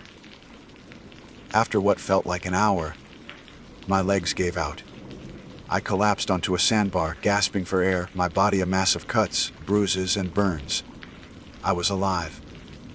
I was shaking uncontrollably, half from cold, half from the aftermath of terror. I listened, straining my ears, but I could hear nothing but the gentle gurgle of the stream and the faint, returning chirp of a few brave insects.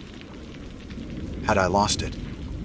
I lay there for a long time, until the first, faint hint of gray began to lighten the eastern sky.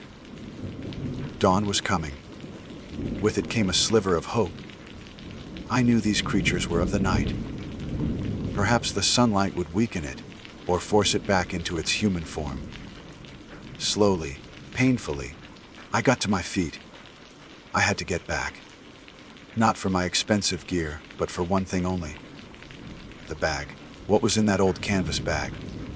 The question had been nagging at the edge of my mind. I had to know. I moved cautiously, using the rising sun as my guide, retracing my path along the stream. It took me hours to find the clearing. It was a scene of utter devastation. My tent was shredded, my pack torn to pieces, its contents strewn across the ground. The fire was long dead, and there, lying in the dirt where it had fallen, was the bag. With my heart pounding, I limped over and nudged it with my foot. It was heavy. I knelt, my hands shaking, and untied the drawstring. I tipped it over, and the contents spilled out onto the ground. It wasn't gold or jewels. It was a collection of small, personal items. A woman's silver locket tarnished with age. A child's small hand-carved wooden bird. A monk's prayer beads. And a dozen other simple trinkets. Each one a memento. A trophy from a life that had been violently stolen. These were the remnants of its previous victims. A cold dread washed over me as I realized my camera, my compass, or perhaps my watch, was meant to join this gruesome collection. A shadow fell over me. I looked up slowly, my blood turning to ice. It was standing at the edge of the clearing, no longer a tiger. It was Boone. He looked haggard and exhausted in the morning light, his human clothes hanging in tatters from his frame. But the eyes were the same. The cold, predatory amber had faded back to a flat, soulless dark. He was looking at the scattered trinkets on the ground, and then at me. "They are my memories," he rasped, his voice a dry whisper. We stared at each other across the ruined campsite. There was no escape now. But the terror had been replaced by a cold, hard resolve. I would not be another trinket in his bag. My hand reached down and found the hilt of my survival knife, which had been flung from my pack. He saw the movement, and a slow, cruel smile spread across his face. "The forest provides," he whispered again, and took a step forward. My mistake was not my hubris, or my desire for adventure. It wasn't even that I was alone. My mistake was trusting a stranger in the deep woods, and in doing so, inviting the ancient, hungry darkness to my fire. And now, as the sun rose over the jungle, I had to face it. My name is Gabriel, and the forest had always been my sanctuary, not my prison. Before that day, the woods were a place of quiet contemplation, a refuge from the sterile hum of my office and the relentless pace of city life. I considered myself an experienced hiker, not a reckless amateur. I owned all the right gear. I'd read the books. and I'd spent countless weekends exploring the marked trails of Blackwood Creek National Park. I knew its gentle slopes, its babbling brooks, and the way the sunlight filtered through the dense canopy, dappling the forest floor in shifting patterns of gold and green. I loved the scent of damp earth and pine, the satisfying crunch of leaves under my boots. The forest was predictable, a system I understood. That was my first and most dangerous mistake. The plan for that Saturday was simple, almost trivial. A short, 3-hour hike to Whispering Falls, a picturesque cascade I'd visited half a dozen times. It was my go-to trip for clearing my head. This time, however, was different. A particularly grueling week at work had left my mind cluttered and my nerves frayed. I craved solitude with an almost physical ache. It was this craving that led to my second mistake. I told no one where I was going. Not my roommate, who was away for the weekend, nor my sister, who would have insisted on a check-in text. I just wrote a vague note on the kitchen whiteboard. Gone hiking. Grabbed my day pack and left. In my haste, I did a cursory check of my pack, a half-empty bottle of water, my phone, my keys. No extra food, no compass, no first aid kit. Why would I need them? It was just a short hike. The air at the trailhead was crisp and cool, alive with the chorus of birdsong. The familiar sign greeted me, its carved letters detailing the route to the falls. I gave it a cursory glance, my mind already picturing the cool mist of the waterfall on my face. The first hour of the hike was idyllic. The path was wide and well trodden, and I moved with an easy, confident stride. I felt the tension in my shoulders begin to melt away with each step, replaced by the simple, rhythmic pleasure of the walk. The forest was embracing me, just as it always had. It was about a mile in that I saw it. A faint trail branching off to the right, almost hidden by a thicket of ferns. It wasn't on the official map, but I recognized it. Or rather, I thought I did. I'd seen these little game trails before, faint paths trodden by deer and other wildlife. Local hikers sometimes called them shortcuts, whispered secrets for those who knew the woods well enough to stray from the beaten path. A flicker of pride, of arrogance, sparked within me. I was one of those people. I knew these woods. I remembered seeing a similar path on a topographical map once, convinced it would shave a good 30 minutes off the journey to the falls. I paused, weighing the options. The main trail was safe, reliable, but boring. The shortcut was an invitation, a challenge. It promised efficiency and a little bit of adventure. My mind, still buzzing from the week's pressures, craved the path of least resistance. 30 minutes faster, I thought. What's the harm? That was the third mistake, the one that sealed my fate. Stepping off the marked trail felt like crossing a threshold. The ground immediately became softer, more uneven. The canopy above seemed to thicken, and the cheerful birdsong was replaced by a deeper, more watchful silence. For the first 10 minutes, I felt a thrill. I was an explorer, charting my own course. The path was faint but discernible, and I pushed through low, hanging branches with a sense of purpose. But the forest began to change. The familiar, friendly trees started to look homogeneous, a monotonous wall of green and brown on all sides. The path grew fainter and fainter, until it was no longer a path at all, just a random scattering of broken twigs and upturned leaves. A knot of unease began to tighten in my stomach. I stopped and looked back, expecting to see the main trail just a short distance away. I saw nothing but more trees. Okay, Gabriel, don't panic. I muttered to myself, the sound of my own voice startlingly loud in the silence. Just retrace your steps. I turned around and walked in what I thought was the direction I'd come from. But every direction looked identical. The sun, my only compass, was now obscured by the thick, overlapping leaves. The dappled light I'd enjoyed earlier had become a disorienting gloom. I pulled out my phone. The screen glowed to life, and for a heart-stopping second, I felt a surge of relief. Then I saw it. No service. Of course. The unease blossomed into genuine fear. I was lost. It was a simple, terrifying fact.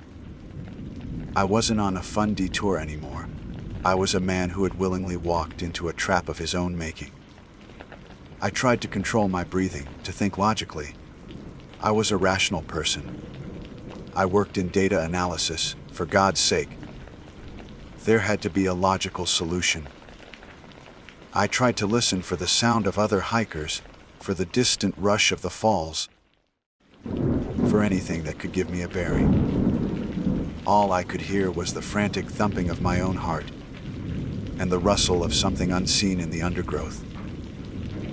I spent the next hour, or maybe it was two, stumbling in circles.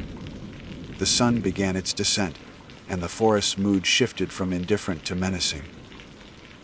Long, distorted shadows stretched like grasping fingers across the ground. The temperature dropped noticeably. A chill that had nothing to do with the air seeped into my bones. Every snap of a twig sounded like a footstep.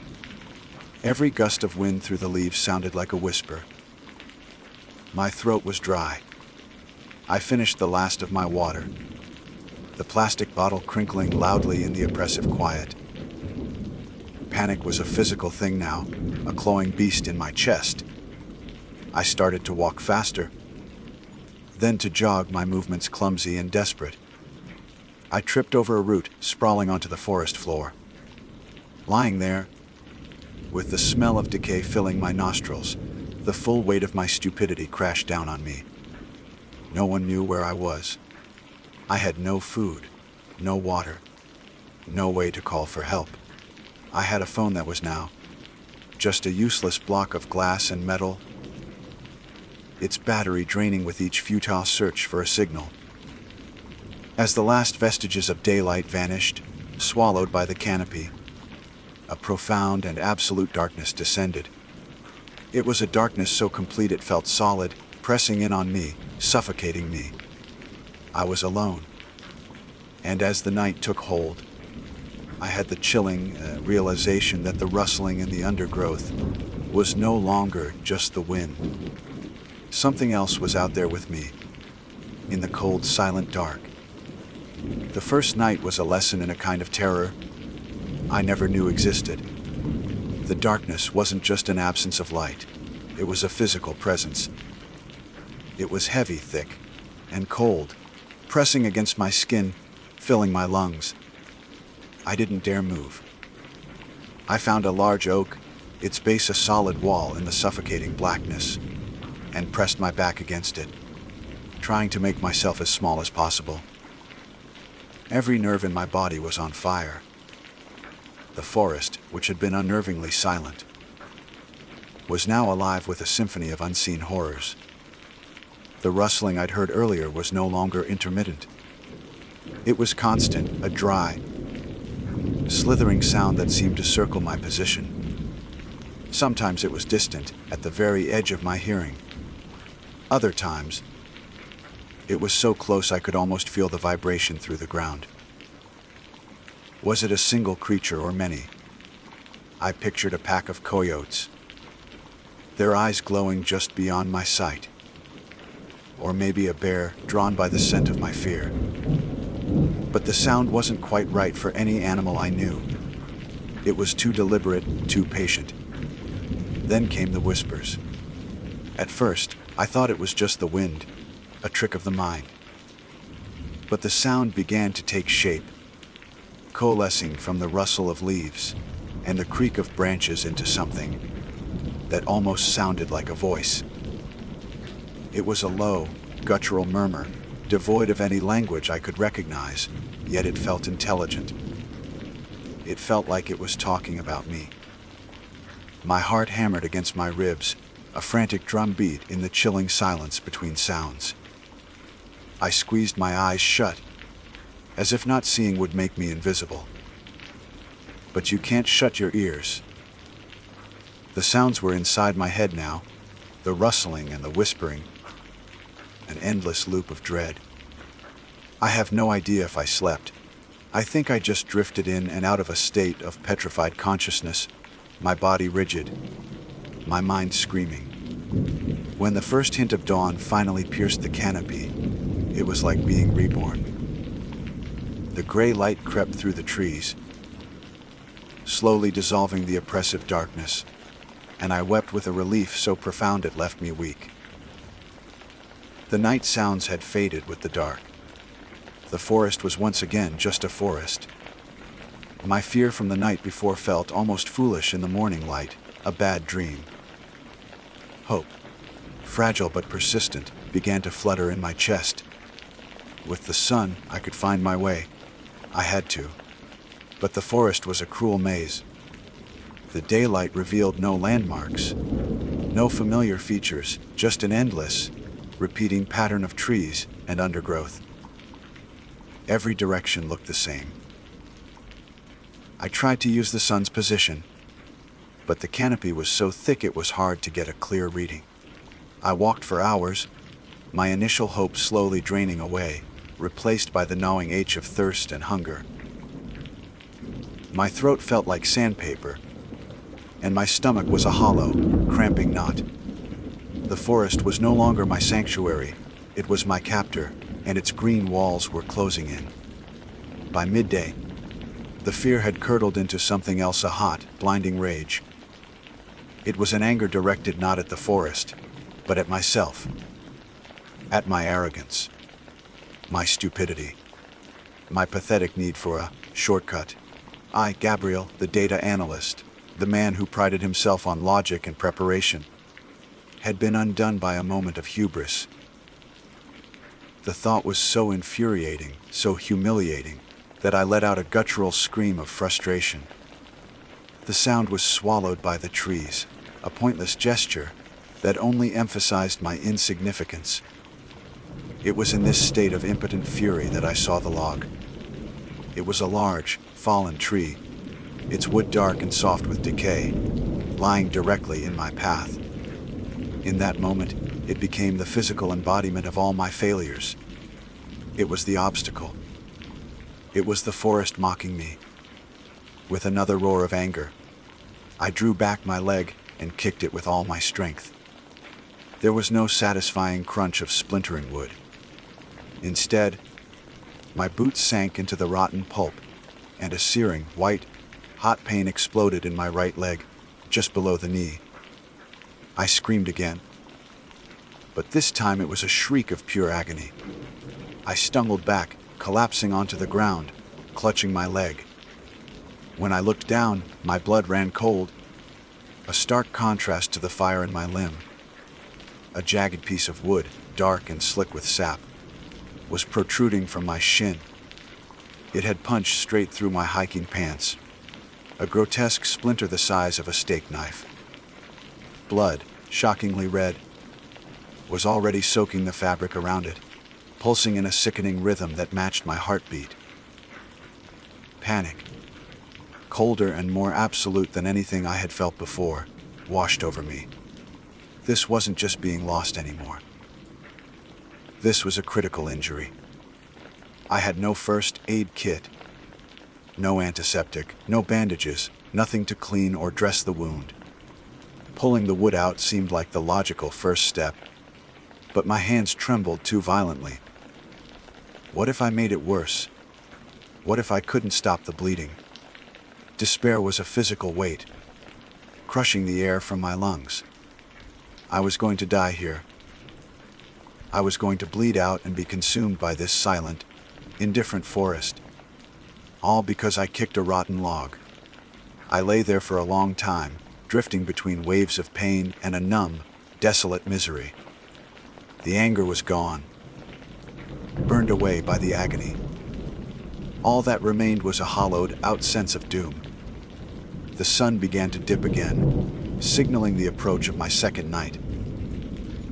The thought of facing that darkness again, but this time injured and bleeding, was unbearable. And that's when I first heard it. Gabriel. The voice was clear as a bell, cutting through the haze of my pain. It sounded like my sister, Sarah. I snapped my head up, my heart leaping with a desperate surge of hope. "Sarah!" I yelled, my voice cracking. I'm here! Over here! I scanned the trees, my eyes darting wildly, searching for a flash of color, for any sign of movement. There was nothing. Just the trees, the deepening shadows, and the silence. Gabriel. There it was again. Closer this time. It was so real, so undeniably her voice. She must be looking for me. A rescue party! They were here. I tried to push myself up, but a fresh wave of agony from my leg sent me crashing back down. "I'm here," I screamed, my voice raw. "I'm hurt. Please, help me."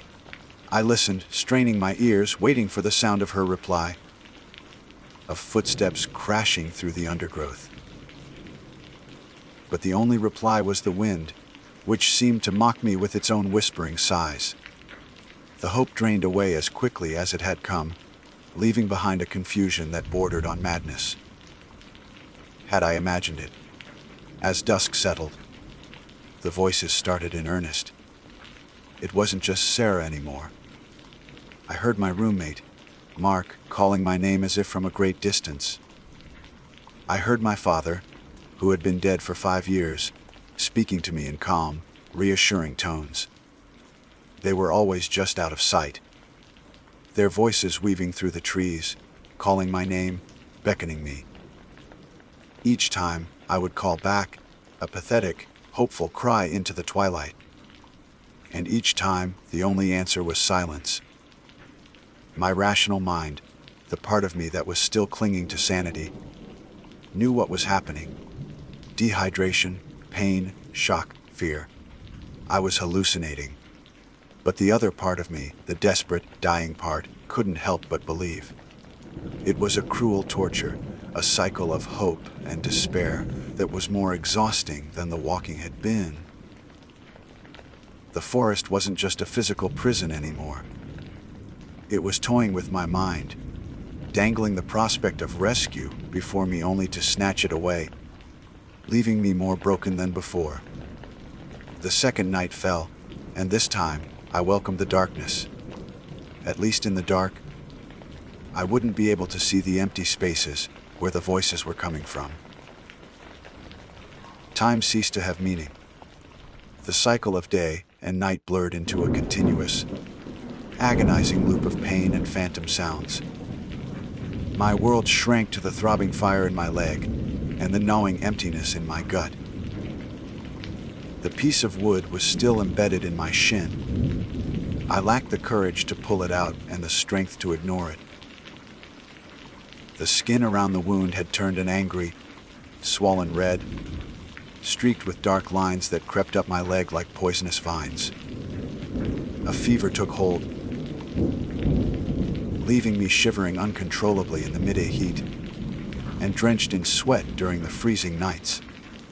The hallucinations became my only companions. The voices of my family were no longer comforting. Sarah's calls turned into accusations, her tone sharp with disappointment. "Why were you so stupid, Gabriel? Why did you do this to us?"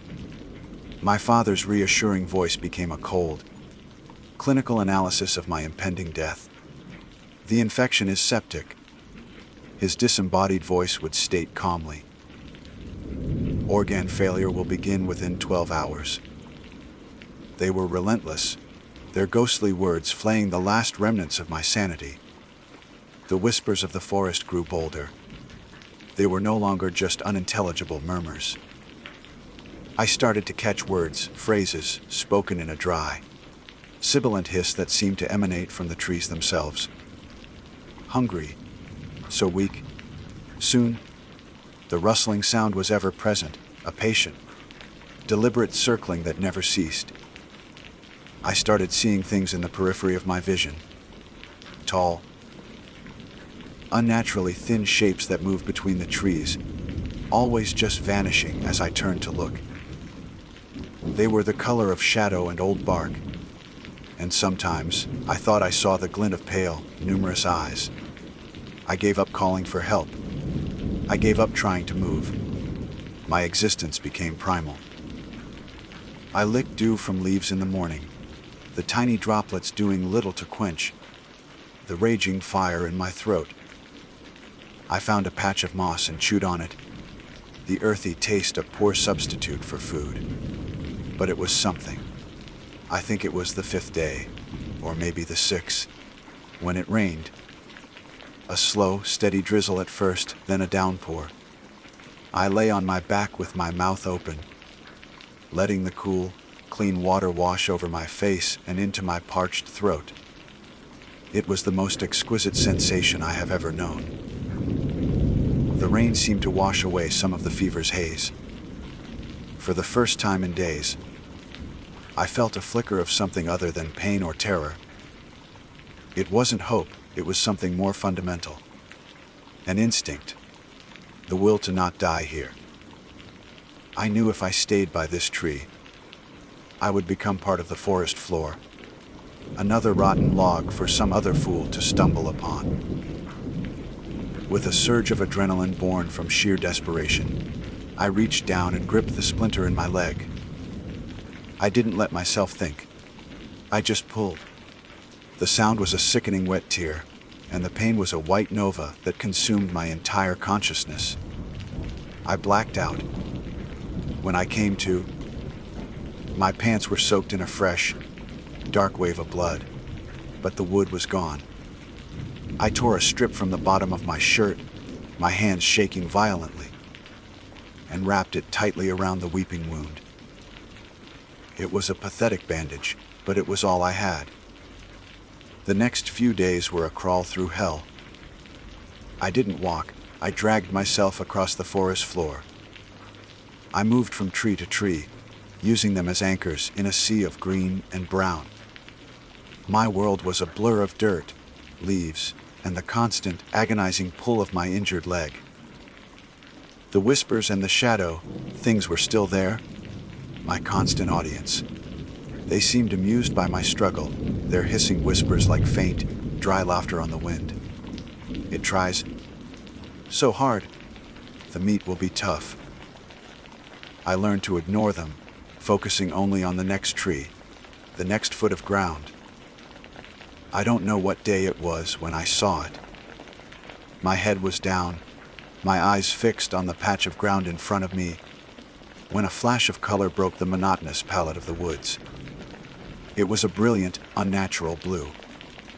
I blinked, certain it was another hallucination, a new trick from the forest. But it remained. I crawled closer, my heart beginning to beat with a forgotten rhythm. It was a plastic bottle cap, a simple, discarded piece of human trash, and it was the most beautiful thing I had ever seen. It meant I wasn't the only one. Someone else had been here, and where there are people, there are paths. I looked up, and for the first time, I saw it not as a wall of trees, but as a direction. The ground here seemed slightly more compressed. There were broken twigs that looked less random, more like the result of footsteps. It was almost imperceptible, but after days of staring at nothing, it was as clear as a highway. A new kind of strength, one I didn't know I possessed, flooded my limbs. I got to my feet, leaning heavily on a thick branch I used as a crutch. Every step was a universe of pain, but I didn't care. I followed the ghost of a trail, my eyes locked on the ground, searching for the next sign. Another bottle cap, a faded candy wrapper. Each piece of litter was a beacon, a promise. The whispers seemed to fade behind me, as if their power was tied to the untrodden parts of the woods. The shadow, things no longer flitted in my periphery. It was as if the simple presence of a human path was enough to keep them at bay. I walked for an hour, maybe more. And then, I heard a new sound. It wasn't the wind or whispers or the voices in my head. It was the sound of rushing water. A sob escaped my lips. Whispering falls. I was close. I pushed through a final thicket of ferns, and there it was. Not the waterfall, but the main trail. The wide, well-trodden, beautiful dirt path I had so arrogantly abandoned 9 days earlier. I collapsed onto it, pressing my cheek against the solid, familiar ground, and I cried. I cried until I had no tears left. I was found an hour later by a pair of hikers who looked at me with a mixture of horror and pity. They gave me water and a protein bar that tasted like a 5-star meal. They called for help. I survived. That's the official story. I spent 2 weeks in the hospital, treated for severe dehydration, malnutrition, and a leg infection that the doctors said came dangerously close to costing me the limb. I told everyone I just got lost. A stupid mistake. I never told them about the whispers, or the things I saw between the trees. How could I? They would have sent me to a different kind of hospital, but my survival came at a cost. The forest is no longer my sanctuary. I can't even look at a picture of a dense wood without feeling a cold knot of dread in my stomach. My mistake wasn't just wandering off the trail or being unprepared. My mistake was believing I understood the forest. I know now that there are places in this world, ancient and deep, that are not meant for us. Places that watch and wait, that hunger. I am back in my sterile office, back in the city with its noise and its lights. But I am not truly safe. Because sometimes, on quiet nights when the wind rustles the leaves of the tree outside my window, I can still hear them. The whispers, and they are waiting for me to come back. My name is Harper Thorne. It's a name that always felt more suited to an author of old leather, bound books than to a graphic designer who spends her days in the sterile blue light of a computer screen, manipulating pixels to create a clean, predictable order from digital chaos. For 49 weeks of the year, my world is one of straight lines, hex codes, and client feedback. It's a world I built, a world I am good at navigating. But for 3 weeks, scattered throughout the year, I shed that skin. I trade the city's concrete canyons for actual ones, the drone of traffic for the hum of insects, and the artificial glow of my monitor for the raw, unfiltered light of the sun and stars. I become a different Harper, one who seeks the very wilderness my professional life is designed to keep at bay. This particular escape was planned with an almost desperate precision. The project I had just completed was a monster, a rebranding for a soulless corporation that had sucked every last drop of creative energy from my soul. I felt hollowed out, my edges blurred by stress and sleepless nights. I needed more than just a vacation. I needed a baptism. I needed to be reminded of something real, something ancient and untamable. Kaoyai National Park was my chosen sanctuary. Its reputation preceded it, a primeval world of towering trees, hidden waterfalls, and wildlife that still regarded humans as a mitered curiosity rather than a master. The drive out of Bangkok was a gradual decompression. With every kilometer, the oppressive blanket of smog and noise thinned, replaced by a growing expanse of green. The concrete towers gave way to rice paddies, the frantic energy of the metropolis dissolving into the slow, rhythmic pulse of the countryside. I had my playlist of ambient, calming music on, but I soon turned it off. preferring to roll down the windows and let the sounds of nature, the birds, the wind, the distant lowing of cattle, wash over me. A profound sense of peace began to settle in my chest, a feeling of coming home to a place I'd never been. Entering the park itself was like passing through a veil into another time. The air immediately grew cooler, thicker, and sweet with the scent of damp earth, decaying leaves, and 1,000 different kinds of blossoms.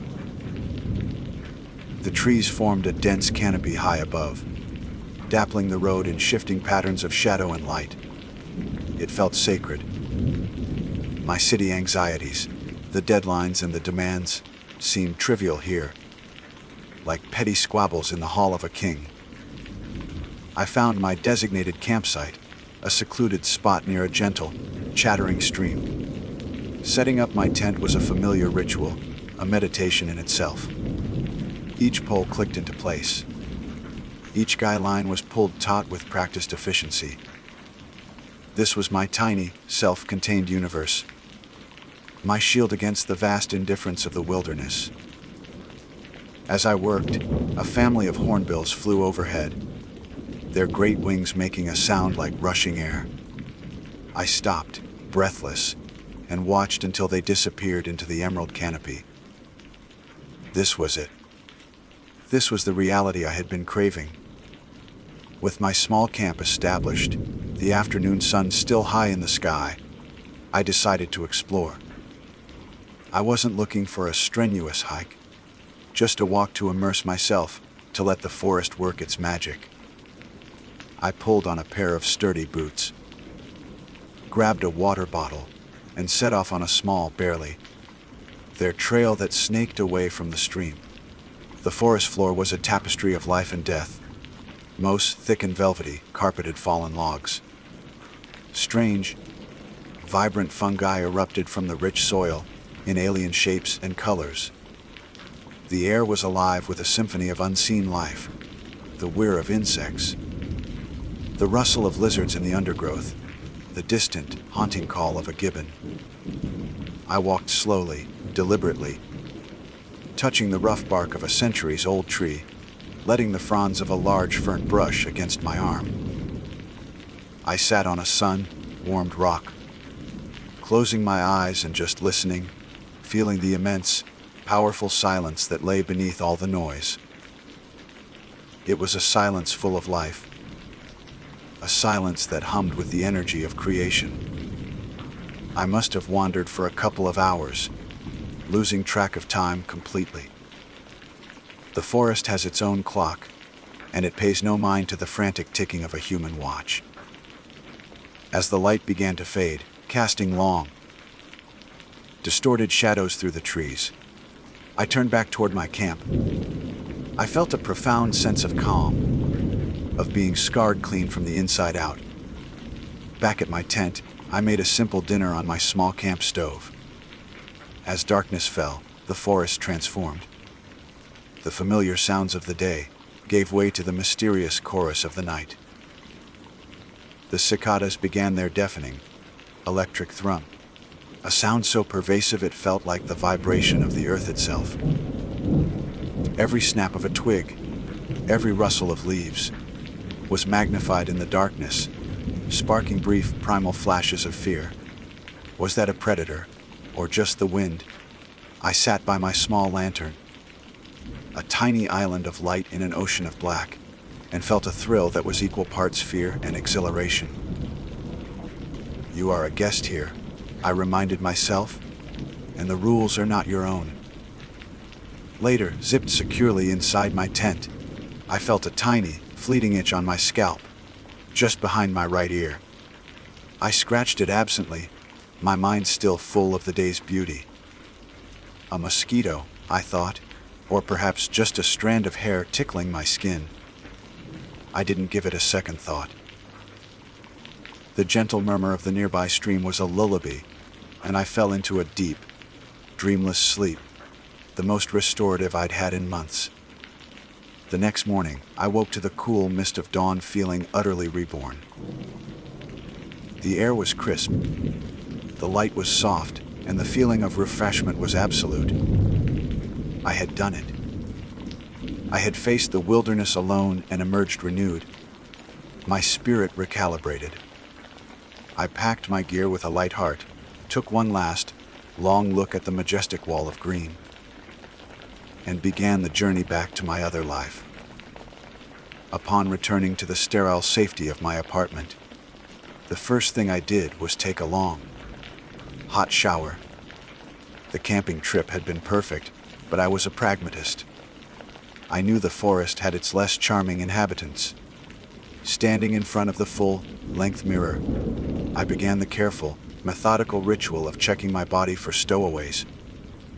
I scanned my legs, my arms, between my toes and along my waistline. I was looking for the telltale signs of leeches or the dark, embedded bodies of ticks. I was thorough, meticulous even. I ran my fingers through my hair, checking my scalp, feeling the familiar terrain of my own skin. Finding nothing, I smiled, relieved. My perfect escape had been flawless, but I had missed one. In a tiny, almost invisible fold of skin behind my ear, nestled at the edge of my hairline, a creature no bigger than a poppy seed had found its new home. It was a deer tick, a minuscule engine of disease, and it had been there all along, a silent passenger from the primeval world I had so desperately sought. My most critical mistake wasn't underestimating the forest's grandeur, but overlooking its smallest, most insidious threat. The first few weeks back in Bangkok were a blur of productivity. The renewal I had found in Khao Yai wasn't just a fleeting feeling. It was a deep well of energy I drew from every day. The soulless corporate project was a distant memory, replaced by new assignments that felt fresh and exciting. My pixels aligned with perfect precision, my color palettes were inspired, and my clients were happy. I felt sharp, focused, and completely in control. The city's familiar rhythm, once a source of stress, now felt like a comfortable beat to which I could easily dance. The wilderness had done its job. It had reset me, and I had returned to my world stronger than before. The memory of the forest, with its vibrant life and deep shadows, faded into a pleasant, dream-like backdrop, and the tiny, insignificant itch behind my ear was forgotten entirely, a footnote so minor it didn't even register. The change began subtly, so subtly that I didn't recognize it as a change at all. It started with a wariness in my bones, a fatigue that my morning coffee couldn't quite cut through. I blamed it on work, on the long hours I was putting in, riding the wave of my newfound creativity. You're just crashing after a big push, I told myself, opting for an extra shot of espresso. Then came the aches. At first, they felt like the satisfying soreness after a good workout, but they were strange, migratory. One day it would be a dull throb in my left shoulder, the next a sharp twinge in my right knee. I bought a new ergonomic chair, assuming my posture was to blame. I was a master of rationalization, finding a logical, urban explanation for every peculiar signal my body sent. But the signals grew louder, more insistent, a low-grade fever began to simmer just beneath my skin, making me feel perpetually flushed and vaguely unwell. It would spike in the late afternoons, leaving me chilled and shivering in the tropical climate of my own apartment. I'd wrap myself in a blanket, my teeth chattering, and tell myself it was just a summer cold I couldn't shake. Yet, there was no cough, no sore throat, none of the usual symptoms. There was only this persistent internal heat and a growing sense of unease. The true terror, however, began not in my body, but in my mind. My work, once a source of pride and effortless skill, became a struggle. I would sit staring at my screen, the cursor blinking on a blank canvas. My mind a complete void. The straight lines and clean designs I was known for became elusive concepts. I'd search for a word, a simple, common word like synergy or integrate, and it would vanish from my mental vocabulary, leaving a frustrating, empty space. I started making clumsy mistakes, transposing numbers, misaligning text boxes. It was as if a thick fog had rolled into my brain, slowing my thoughts, dulling my focus, and shrouding my creativity. For a graphic designer, this was more than just an inconvenience. It was an existential threat. My mind was my greatest tool, and it was failing me. Panic began to set in, a cold, creeping dread that was far more terrifying than the nocturnal sounds of the forest. I started double checking, then triple checking all my work, my anxiety mounting with every project. Sleep offered no escape. I was plagued by vivid, feverish dreams and would wake up tangled in sweat-soaked sheets, my heart pounding. The headache that was now my constant companion, already throbbing behind my eyes. Then, one Tuesday morning, about 5 weeks after my trip, I saw it. I was getting out of the shower, wiping the steam from the bathroom mirror, when a peculiar mark on my thigh caught my eye. It wasn't a bruise or a simple rash. It was a perfect circle of pinkish, red skin, about 3 inches in diameter.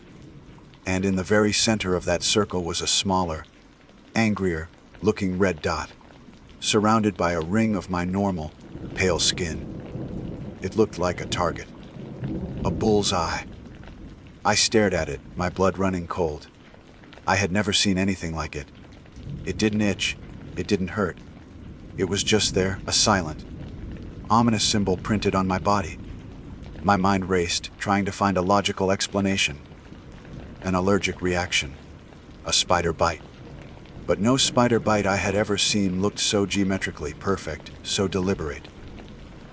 That night, I did what every modern person does when faced with a medical mystery. I turned to the internet. Typing, circular rash bull's eye, into the search bar, I felt a knot of dread tighten in my stomach. The results flooded my screen. And one phrase appeared again and again in bold text in medical journals, in personal blogs filled with horror stories, Lyme disease. I clicked link after link, my heart hammering against my ribs. The symptoms listed were a terrifying checklist of my life for the past few weeks. Fever, chills, headache, fatigue, migrating muscle and joint pain, cognitive impairment, or brain fog. It was all there. I was reading a biography of my own suffering. And then I saw the cause, the bite of an infected black-legged tick, commonly known as a deer tick. Suddenly, a memory, ghost-like and faint, surfaced from the depths of my mind. The tent, the darkness, the gentle sound of the stream, and the tiny, fleeting itch behind my ear. My hand flew to the spot, my fingers frantically searching the hairline. There was nothing there now, of course. The minuscule creature had likely had its fill and dropped off days, or even weeks, ago, its mission complete. But the memory of that tiny irritation, so easily dismissed, was now screaming at me. The self-check. The meticulous scan in the mirror. How could I have been so thorough, yet so blind? I had been looking for something I could see, a leech or an adult tick, not a creature the size of a poppy seed, hidden in the one place I couldn't easily inspect. The pieces clicked into place with a horrifying finality. The idyllic escape, the spiritual baptism in the wilderness, the feeling of being reborn. It was all a lie. The forest hadn't just renewed me. It had invaded me. It had sent a tiny, silent emissary to plant a seed of chaos within my cells. The next morning, I could barely get out of bed. The brain fog was so thick I felt like I was moving through water.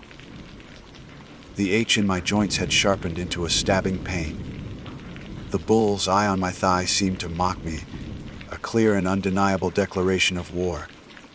I called a clinic, my voice trembling as I tried to explain my symptoms to the receptionist. Sitting in the sterile, air-conditioned waiting room of the doctor's office felt like being in another dimension. It was a world of fluorescent lights, antiseptic smells, and quiet efficiency, the complete antithesis of the wild, organic world where my problem began. When Dr. Aristhorn called my name, I walked into his office feeling like a fraud, my collection of strange, seemingly disconnected symptoms, sounding like the ramblings of a hypochondriac. I recited my list: the fevers, the migrating aches, the crushing fatigue, the terrifying mental lapses, and finally, the rash. I pulled up my trouser leg to show him. He looked at it intently, his expression serious. "That's a classic erythema migrans," he said, his voice calm and professional. "Have you been traveling recently? Spent any time outdoors? Hiking, camping?" "Yes," I whispered, the word catching in my throat. "I went camping in Khao Yai about 5, maybe 6 weeks ago." "Any insect bites that you can recall?" he asked, looking at me over the top of his glasses. And there it was, the final, damning question. I think so," I stammered, the memory now crystal clear. "A tick. I think I was bitten by a tick. It was tiny. I didn't even see it. I felt an itch." Dr. Aristhorn nodded slowly, his eyes full of a grim understanding. He put down his pen and looked at me directly. "Harper, based on the rash and the symptoms you're describing, combined with the tick bite, it's highly probable that you have Lyme disease." The words hung in the air, heavy and suffocating. Lyme disease. It wasn't a summer cold. It wasn't burnout. It was a name, a diagnosis. It was a label for the invisible enemy that had been systematically dismantling my life from the inside out. My deadliest mistake wasn't facing down a large animal in the jungle. It was overlooking the smallest, most patient predator. I had walked out of the forest feeling refreshed and victorious, but I had not walked out alone. And I had a terrifying feeling that this was not the end of a battle, but the very beginning of a long, arduous war. The name of the disease, Lyme, echoed in the sterile quiet of Dr. Aristhorn's office. It felt foreign, alien, a word that belonged in a medical textbook, not in the narrative of my life. For a moment, I felt a strange sense of relief. The enemy had a name. My suffering wasn't just in my head. It was real, quantifiable, a recognized medical condition. But that relief was fleeting, quickly swallowed by a wave of cold, heavy dread. The doctor explained the treatment, a long, aggressive course of antibiotics. He handed me a prescription, his expression one of professional sympathy. "The key is that we caught it relatively early," he said, his words meant to be reassuring. "With this treatment, most patients see a significant improvement." I clung to that word, improvement. It became my mantra. I left the clinic clutching the prescription like a holy relic, a tangible weapon against the invisible invader. The first few days of treatment were almost miraculous. The high dose of doxycycline was a chemical carpet bomb, and for a while, it seemed to be working. The low-grade fever that had been my constant companion finally broke.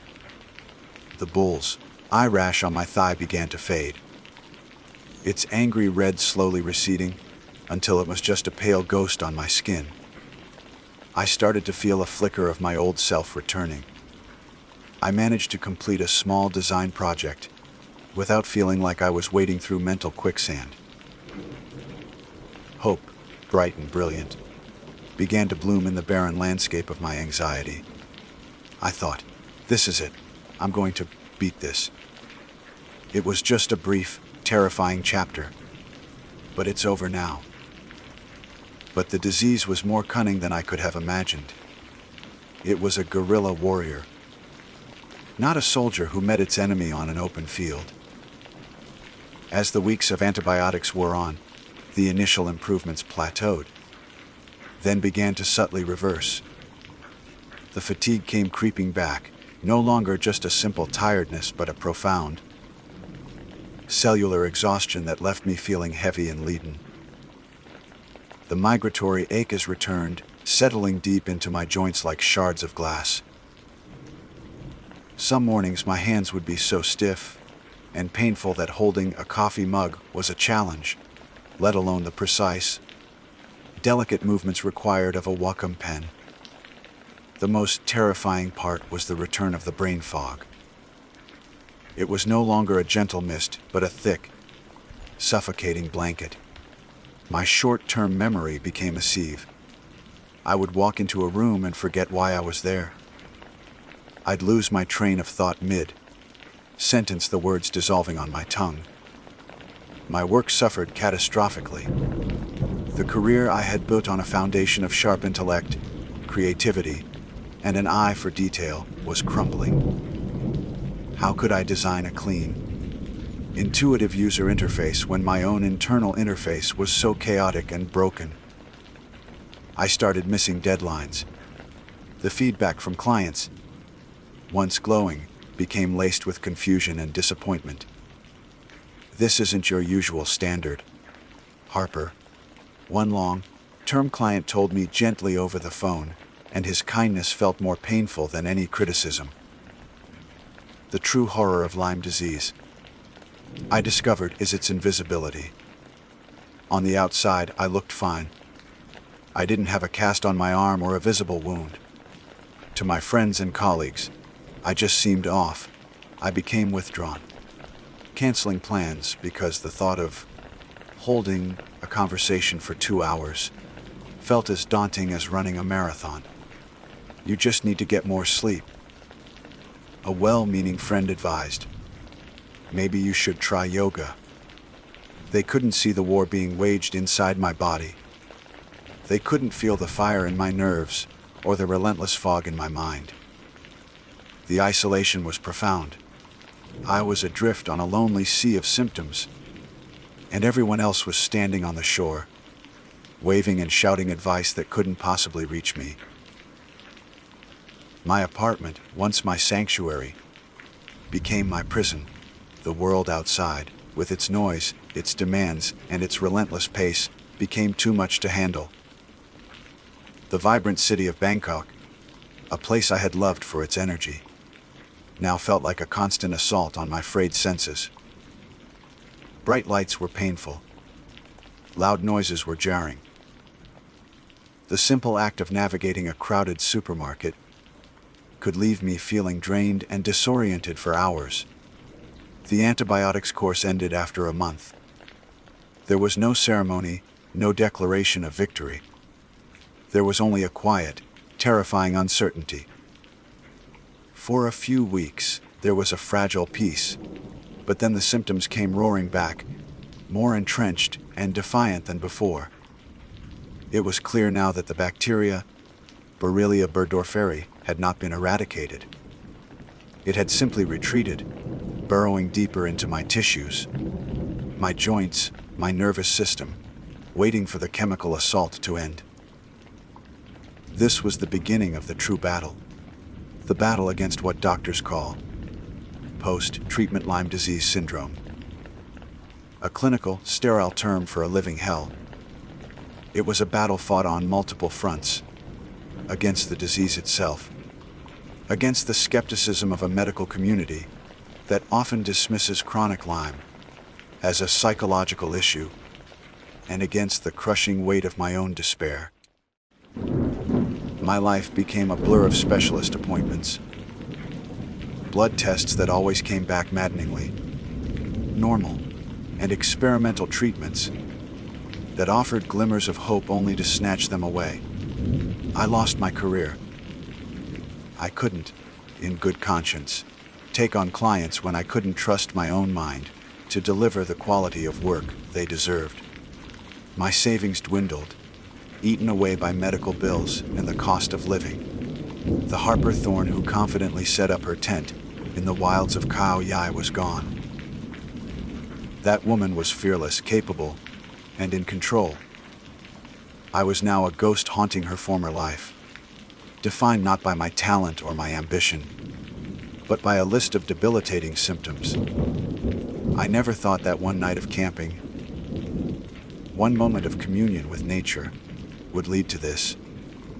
I never imagined that my greatest challenge wouldn't be a confrontation with a bear or a venomous snake, but a lifelong war against an enemy I couldn't see, an enemy that came disguised as a speck of dust.